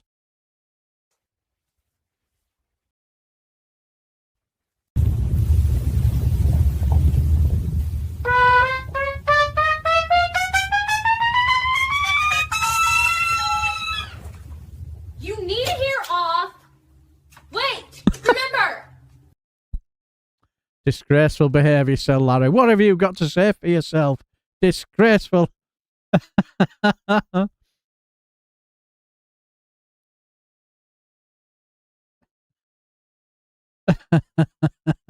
yes, that naughty Larry is at it again. He's a bloody menace. Yes. See, you see what you're doing to our poor Chancellor. Can't get a bloody wink of sleep because of you. Yes, bin men must have been a bit whiffy before wheelie bins. You're not wrong. Especially when you get it on your, especially metal bins, and you get it on your shoulder and it's You realise that there's a hole in the bottom, and all the few days of rain that they've had, it starts trickling down your shoulder, down your clothes, and it reeks to high heaven, believe me. Jesus Christ. Many times my wife has said, "You're getting changed at kitchen. You are not going anywhere in the room." It'll be absolutely drenched in rain. Changed in the kitchen, or else. Best thing about Christmas, when Santa comes down the chimney and empties his sack on the floor. Ba-boom. Yes. Yes. Well, strangely enough, Santa's got a problem with it. We've had have ours replaced because it was starting to crack, so ours is gone. I didn't know, Gov. Honest, I wasn't there. We have the video evidence. Remind me of the joke of the young Scot moved to London, wrote home complaining neighbours were always banging on walls, calling ceiling doors all night. Yes. His mum said, "Ignore him." He replied, "Oh, I do, Mum, but just sit there playing my bagpipes." That was Rachel. That was Rachel's bad dreams. Yes, you could possibly. Have you heard the 1950 song about Santa? It's all over TikTok now. I haven't, unfortunately. I'll see if I can get my wife or somebody else. My two kids, my lovely daughter and my son. They're all over TikTok. They'll have probably seen it, so they will definitely know what it's about. But anyway, let's head back across the pond where let's go see the most intelligent and mature president that this country has ever, or any other country has ever seen. Yes, yes, the bar has been raised with the Presidential Walk of Fame. Yes, we head off to Maggie Reed. Take it away, Maggie, and explain how it all happens in your usual wonderful style. If last night's little lie fest wasn't embarrassing enough, Donald Trump has now installed plaques underneath the pictures of former presidents in his Presidential Walk of Fame. You know, the one that he clearly created because his star on the Hollywood Walk of Fame is now being used as a public restroom and a punching bag. Nothing says commander-in-chief like being an unhinged museum curator with a label maker. Because just like the petty man-child he is, typing straight from the spirit of a third-grade Truth Social post, he wrote the most unpresidential Yelp reviews of his predecessors and slapped them on the White House wall. For example, under Joe Biden's portrait, which he had previously swapped out for a picture of an auto pen because comedy, right? He wrote that Sleepy Joe was by far the worst president in American history, followed by election fraud, blah, blah, blah, Mad Lib, blah, blah, blah. And then there was Barack Obama's picture, in which he described him as one of the most divisive political figures in American history. Irony is indeed dead, my friends. And of course, under his own haunted wax museum portrait, Trump wrote a 5-star rave review, best president ever, and the best is yet to come. And let's just say nothing speaks of immaturity as doing that, really, does it? Really, only a complete man baby would do that. What I've done now is that I've copied it, and I will have a look at it later on. But nothing speaks of immaturity, and yeah, I would go along with that, Joe. I think basically that's what it is. He has serious penis envy. I have a funny feeling with that. But anyway, hello, Oliver Brown. How are you, my friend? Good to see you. But let's just say I agree. He has definitely got. Let's be on. Yes, she is. Counter Kev, absolutely brilliant. And Trump thinks that he is owning the libs, which he's not, because it's just tacky, desperate, and deeply dictatorial, which tracks because the entire White House now looks like an authoritarian gift shop with gold plaques, ego projects, and zero taste. So MAGA, honest question, is this not humiliating enough? Is the bar not low enough yet? Because you're gonna have to remove your entire spine if you want to keep playing this game of limbo. This man's ego is so overinflated that he is willing to drag the entire country down to hell because he knows that's where he belongs and he doesn't want to go alone. And when those Epstein files drop, I want you to remember that Donald Trump would rather distract you with arts and crafts authoritarianism and childish stunts than take accountability for his heinous crimes or do anything for the American people or this country. But I do know one thing. One day the plaques will come down. Trump's rewrite of history and lies will be stripped off those walls like cheap gold leaf, and the walls will be repainted. And what will remain will be his true legacy, a cautionary tale, a warning label, and the most disgraceful president in American history. Oh, and quick question. How much did this presidential Walk of Fame cost us? I mean, besides our dignity. Yes, exactly. I think. Thing is though, will they come down? Because let's be honest here, I don't think he wants to leave. I don't think he wants to leave. Nobody's going to fork out that amount of money to basically leave in 4 years. I have a funny feeling that he's going to do his best. He's going to do his best to stay and make sure that there's no elections in a couple of years' time. That's my view. I think he's going to try and bring in martial law because he's a law himself, isn't he? But yes, totally agree with Maggie. That is embarrassing. You know, it's just. I think the best one I heard, you know, it's a little bit like, you know, when you go to school and you get all the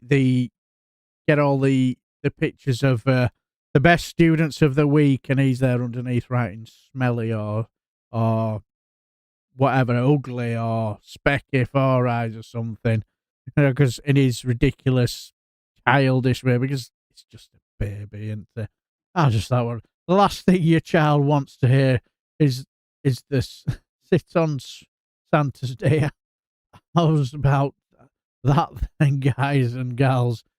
And Jim will fix it for you. How's fancy this espresso?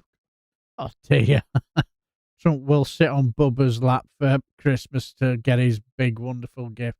You're not wrong.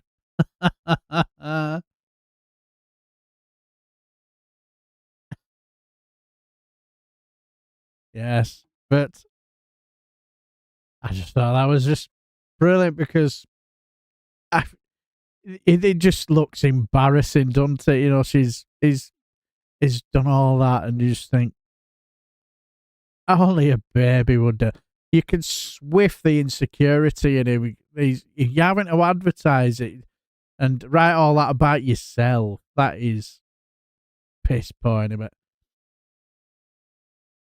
But deep throat Donny, yeah, you're not wrong. But anyway, let's head off back toward, as we're coming near to the end of this, not far off. Still got a couple to go, but back to the evening with Private Eye, where this is quite, you know, the post-mortem by Private Eye's Richard Brooks, chronicling how the post office scandal and cover-up developed and later unravelled, is on sale now in all good bookshops. And this is pretty good. There were scenes of unconfined joy among the wrongly convicted postmasters and mistresses as finally, after decades of grief and suffering, they received an award, a BAFTA. Said one. What more could we you want? were hoping that after 25 years of campaigning, we might have received more compensation than a bronze statuette, but there you go. Said another. this recognition that the production company did do a fine job is good.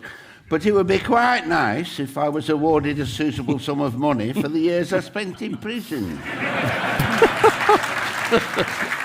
Well, yeah, exactly. It's like, have they been given the compensation yet? Seem to be taking a long time, don't they? To be fair, there was also some anger at the continuing injustice. Why was Toby Jones overlooked as Best Actor? It's a disgrace. There were scenes of unconfined... Yes, exactly. I remember watching all them a couple of years ago when they did the select committee meetings, you know, about the post office scandal, and you hear the horror stories, you just think, unbelievable. How, and the people who were involved in all that,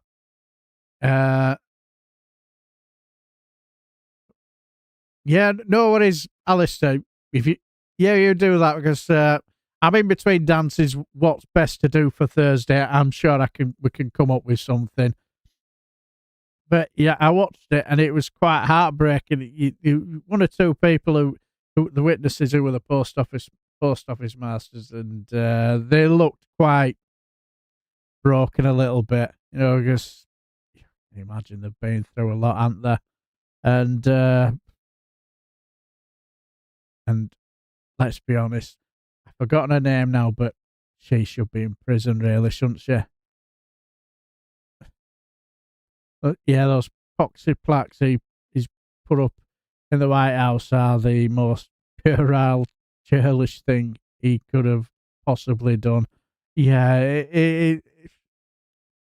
I just think it's not even into it, not even past his first year. There's how many, another 3 years or something, is it? Oh, God. I have to say, I think this next couple of years are going to drag. You know, it'll kind of remind me of the time when I used to do double computer studies lesson. And what I mean by that is the teacher, he was so boring and uninteresting. That hour and 10 minutes just felt like a week old. But so yeah, turn your baseball cap round and brace yourself. Yeah, totally agree. But yeah, I just felt really sorry for the post. People think I'm weird, but that's my old Christmas song. You like what you like, don't you? You like what you like. So there's nothing wrong with that. But anyway, let's head off to. All I will say is that let's head off to the practical joke bit, where I know my daughter will love this, because when it comes to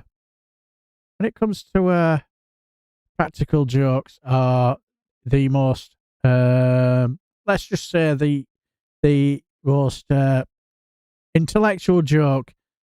It will not replace toilet humor.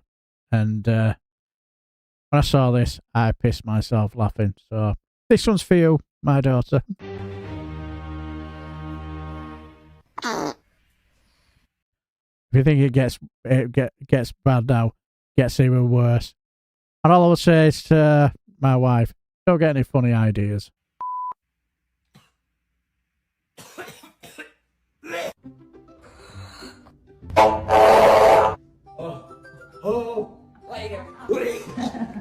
I ate your bar. This one smells good. Coastal Cove. That'll be good for the living room. Revenge is sweet. Look at the crumb. You got it? Yep. Shopping. This is brilliant. Babe, what do you think? Yeah, it looks really good. Beautiful. Yeah, that one. You fucker. Oh, this is brilliant.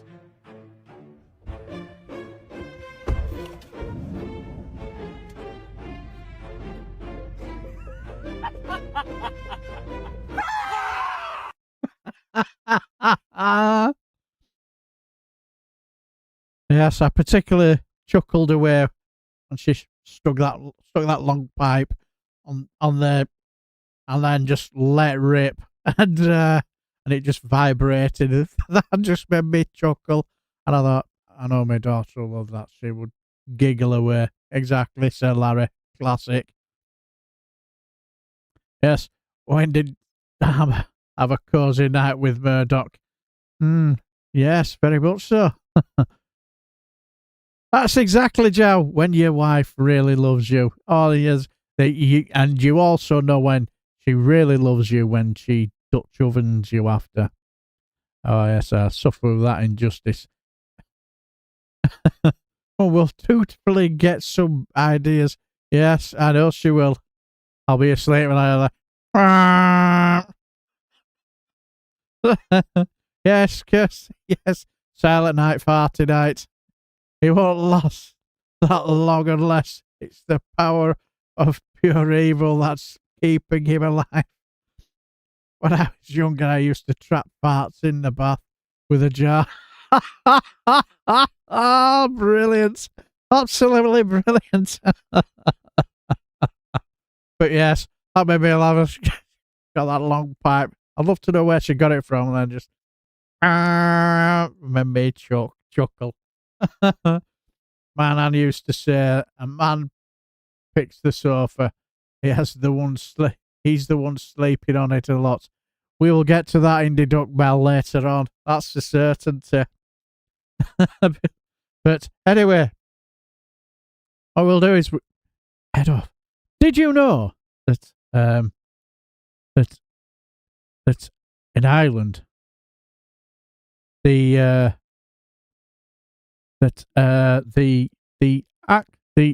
in Ireland they're having the accent is getting further and further out of control.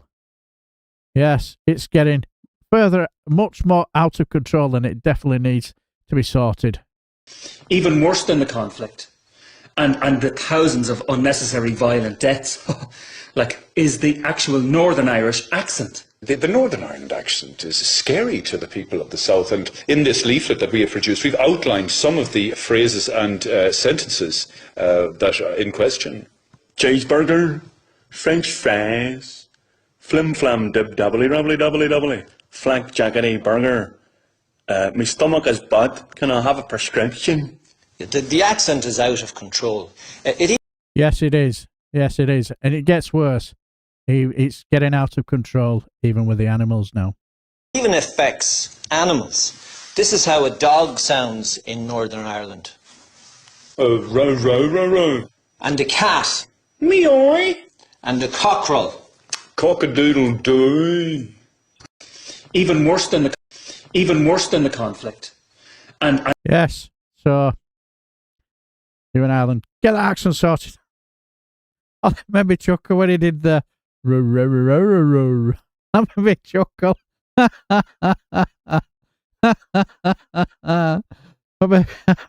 Proper made me laugh. Hello, Pete's Music. How are you, my friend? I see you've had a bit of a unexpected long afternoon nap, and you do right, my friend. But good to see you. Yes, 6th form and roast peanut stench. I walked out and looked back through the window. Somebody who I know, he said it is one of his favourite things when he lets rip in supermarket, then walks away, looks at his wife and says, "Oof, is that you?"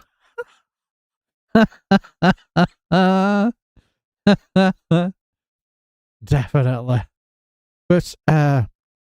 But anyway, let's get back to the serious stuff. Did you know that in America, in Australia, they have brought in new legislation, new contraceptive legislation, and from what I could gather, it seems to be like popular. But before we move on, this is very exciting. Australian women are being given more choice when it comes to contraceptives. From Saturday, NuvaRing will be added to the PBS. I don't know about you, but something tells me that it seems very, very popular, this one. Apologise for that. That's clearly the wrong story. You just want to get that Marina, get that! Come on, get that IUD! It's great, you've got a choice, it's great. Wait, you get an IUD and a DUI. There we go. Amazing. But before we move on, this is very exciting. Yes, clearly very exciting. Yes, judging by the way that people are trapping to get their contraceptives. That made me chuckle when I said, clearly wrong clip for the wrong news cycle. But anyway, as we head close to the finishing line, this has got to be done. Anxieties, it certainly is. This has got to be done. We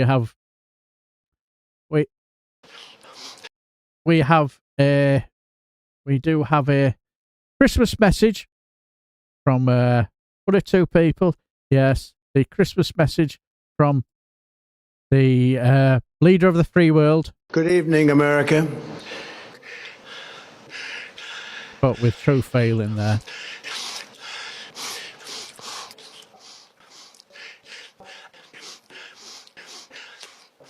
Have a Merry Christmas and a Happy New Year. God bless you all. Good evening, America. Yes.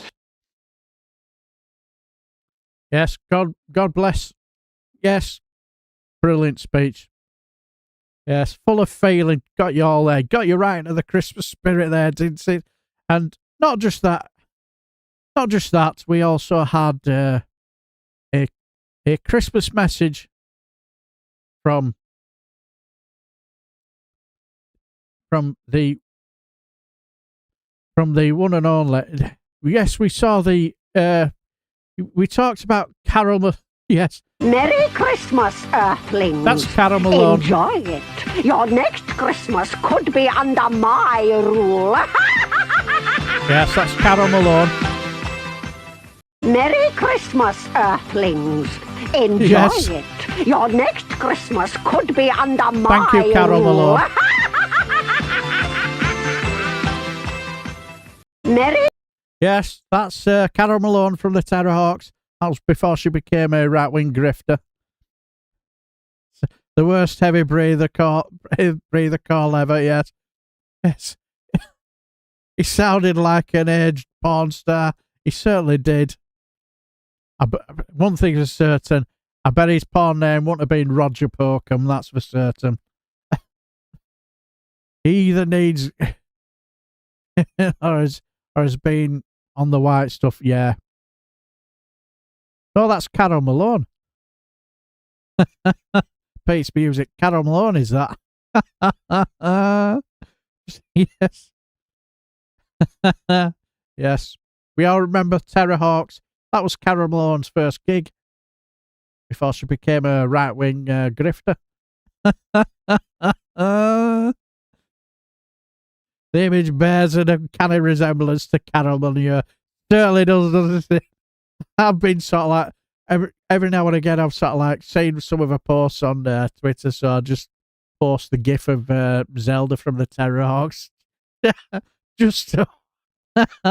just for my own amusement and enjoyment. Trump's porn name is Mushroom Loves Bubba. Totally agree.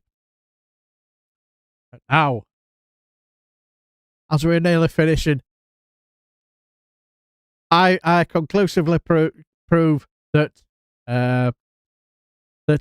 women are far more intelligent than us men, without a shadow of a doubt, and I can prove it. Definitely, I can prove it, as this clip conclusively proves. Because let's be honest, the women, they're out to suss us out, us men out. Because, well, they were certain when you have an argument, one thing you certainly do not do is you certainly do not do this. And if you do, make sure there's not a camera about, or else you're in trouble.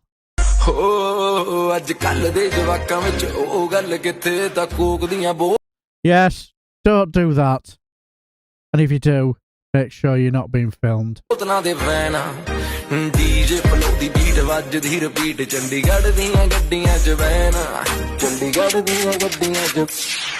Or else that happens.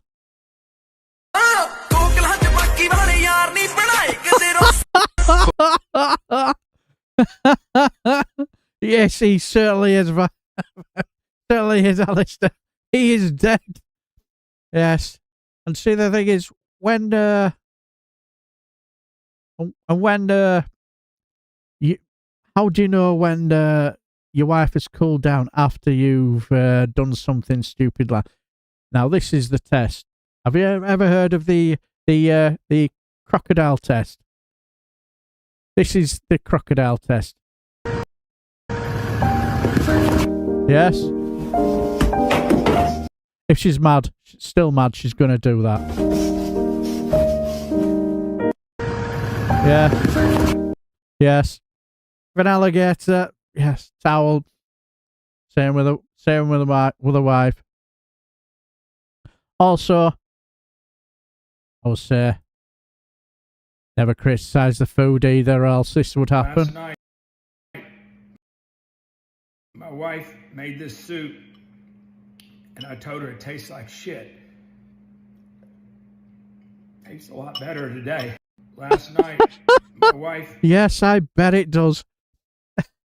Yes, well, there's certain women certainly know how to keep us husbands in check. It's my heck. I certainly will not be criticising any of my wife's food. Exactly, Viper, yes. So for tonight, Alice, yes. So, for toilet humour, you can't beat one of the on the lavatory with Frank Ovis, a series of sketches from the early 90s comedy show, absolutely still available to stream on the Channel 4 streaming service. I've never heard. I might have to keep an eye out for that then. But I remember watching. I watched some a bit of a. It was a bit of a wrestling type video. They were talking about a Royal Rumble from '96, and they got talking about.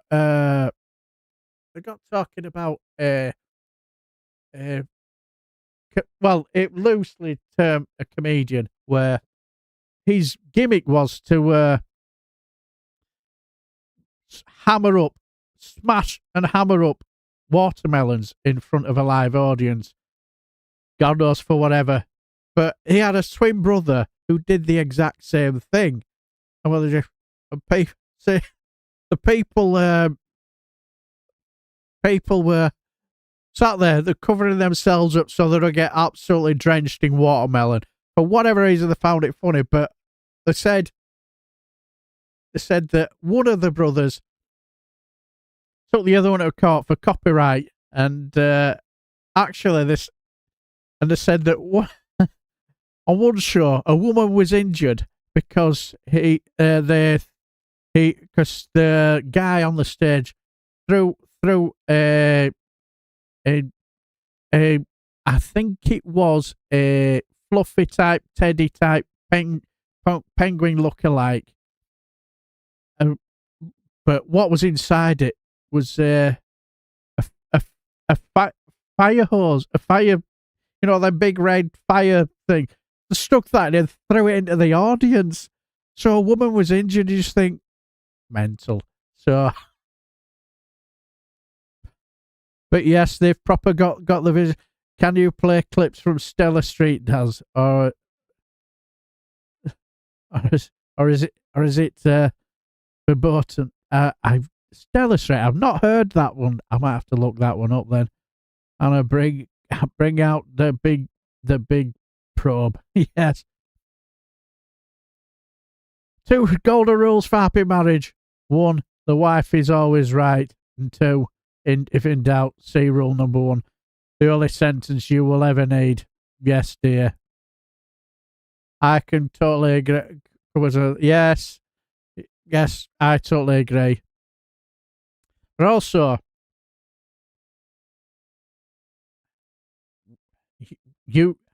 women, I would say that women have this fantastic gift of let's just say they know how to get on our good side, and when they do, this is the reason why. Oops. I will. There we go.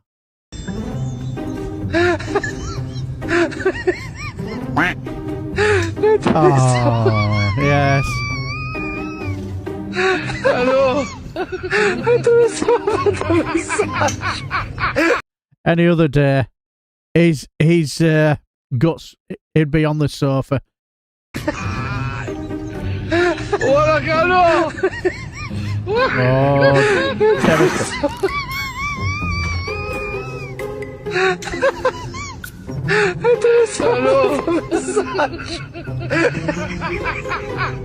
yes, clearly there's something wrong here. Yes. Us men would definitely not get away with this. Something is not right, is it? What a cano!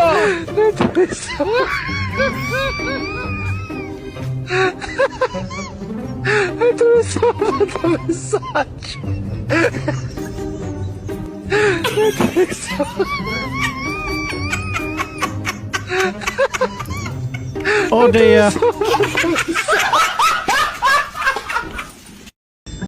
Clearly the car is a write-off. I would be instantly suspicious, but I'm half. Yes. Someone better be playing a scene. So, yes. Clearly, something happened to the car. Well, that brilliant made me chuckle when I first saw that. There's the twist in there. I would never get away, especially when it comes to putting my feet on the table. I would not get away with that. Not on your Nelly. But anyway, glad you enjoyed. That's it. Run out of a little bit of fun and bit of frolics, and I hope you've absolutely enjoyed yourselves. All I'll say is give a massive thumbs up for my fantastic moderators who do a fantastic job for me, with Jow, Viper Scott, and Mad Monk. All I will say is couldn't do without, so but give them a massive thumbs up, and I'd also say thanks for stopping by, and just in time, get yourselves ready, get yourselves sorted, because I'm sure Ed Thompson will be starting in about 10 minutes or over 10 minutes time. So all I will say is, hello, Frederick K. How are you? Just to wish you all a Merry Christmas and a Happy New Year. Have a wonderful time with family and friends, and hopefully Santa is good to you all. Exactly, totally agree. Well, as I say, for those who came in late, might not have heard, there'll be no Friday Frolic on Friday, but it will be on Thursday. As I said earlier, I'm going to a football match on Friday, so I will not be here. I'll be sinking a couple of beers after the game in the Bradford Arms. As I say, win, draw, lose, always booze. So it'll be on Thursday, not Friday next week. So all I will say is have a lovely weekend. Take care, my friends, and I'll also say, if you cannot be good at it, and I'll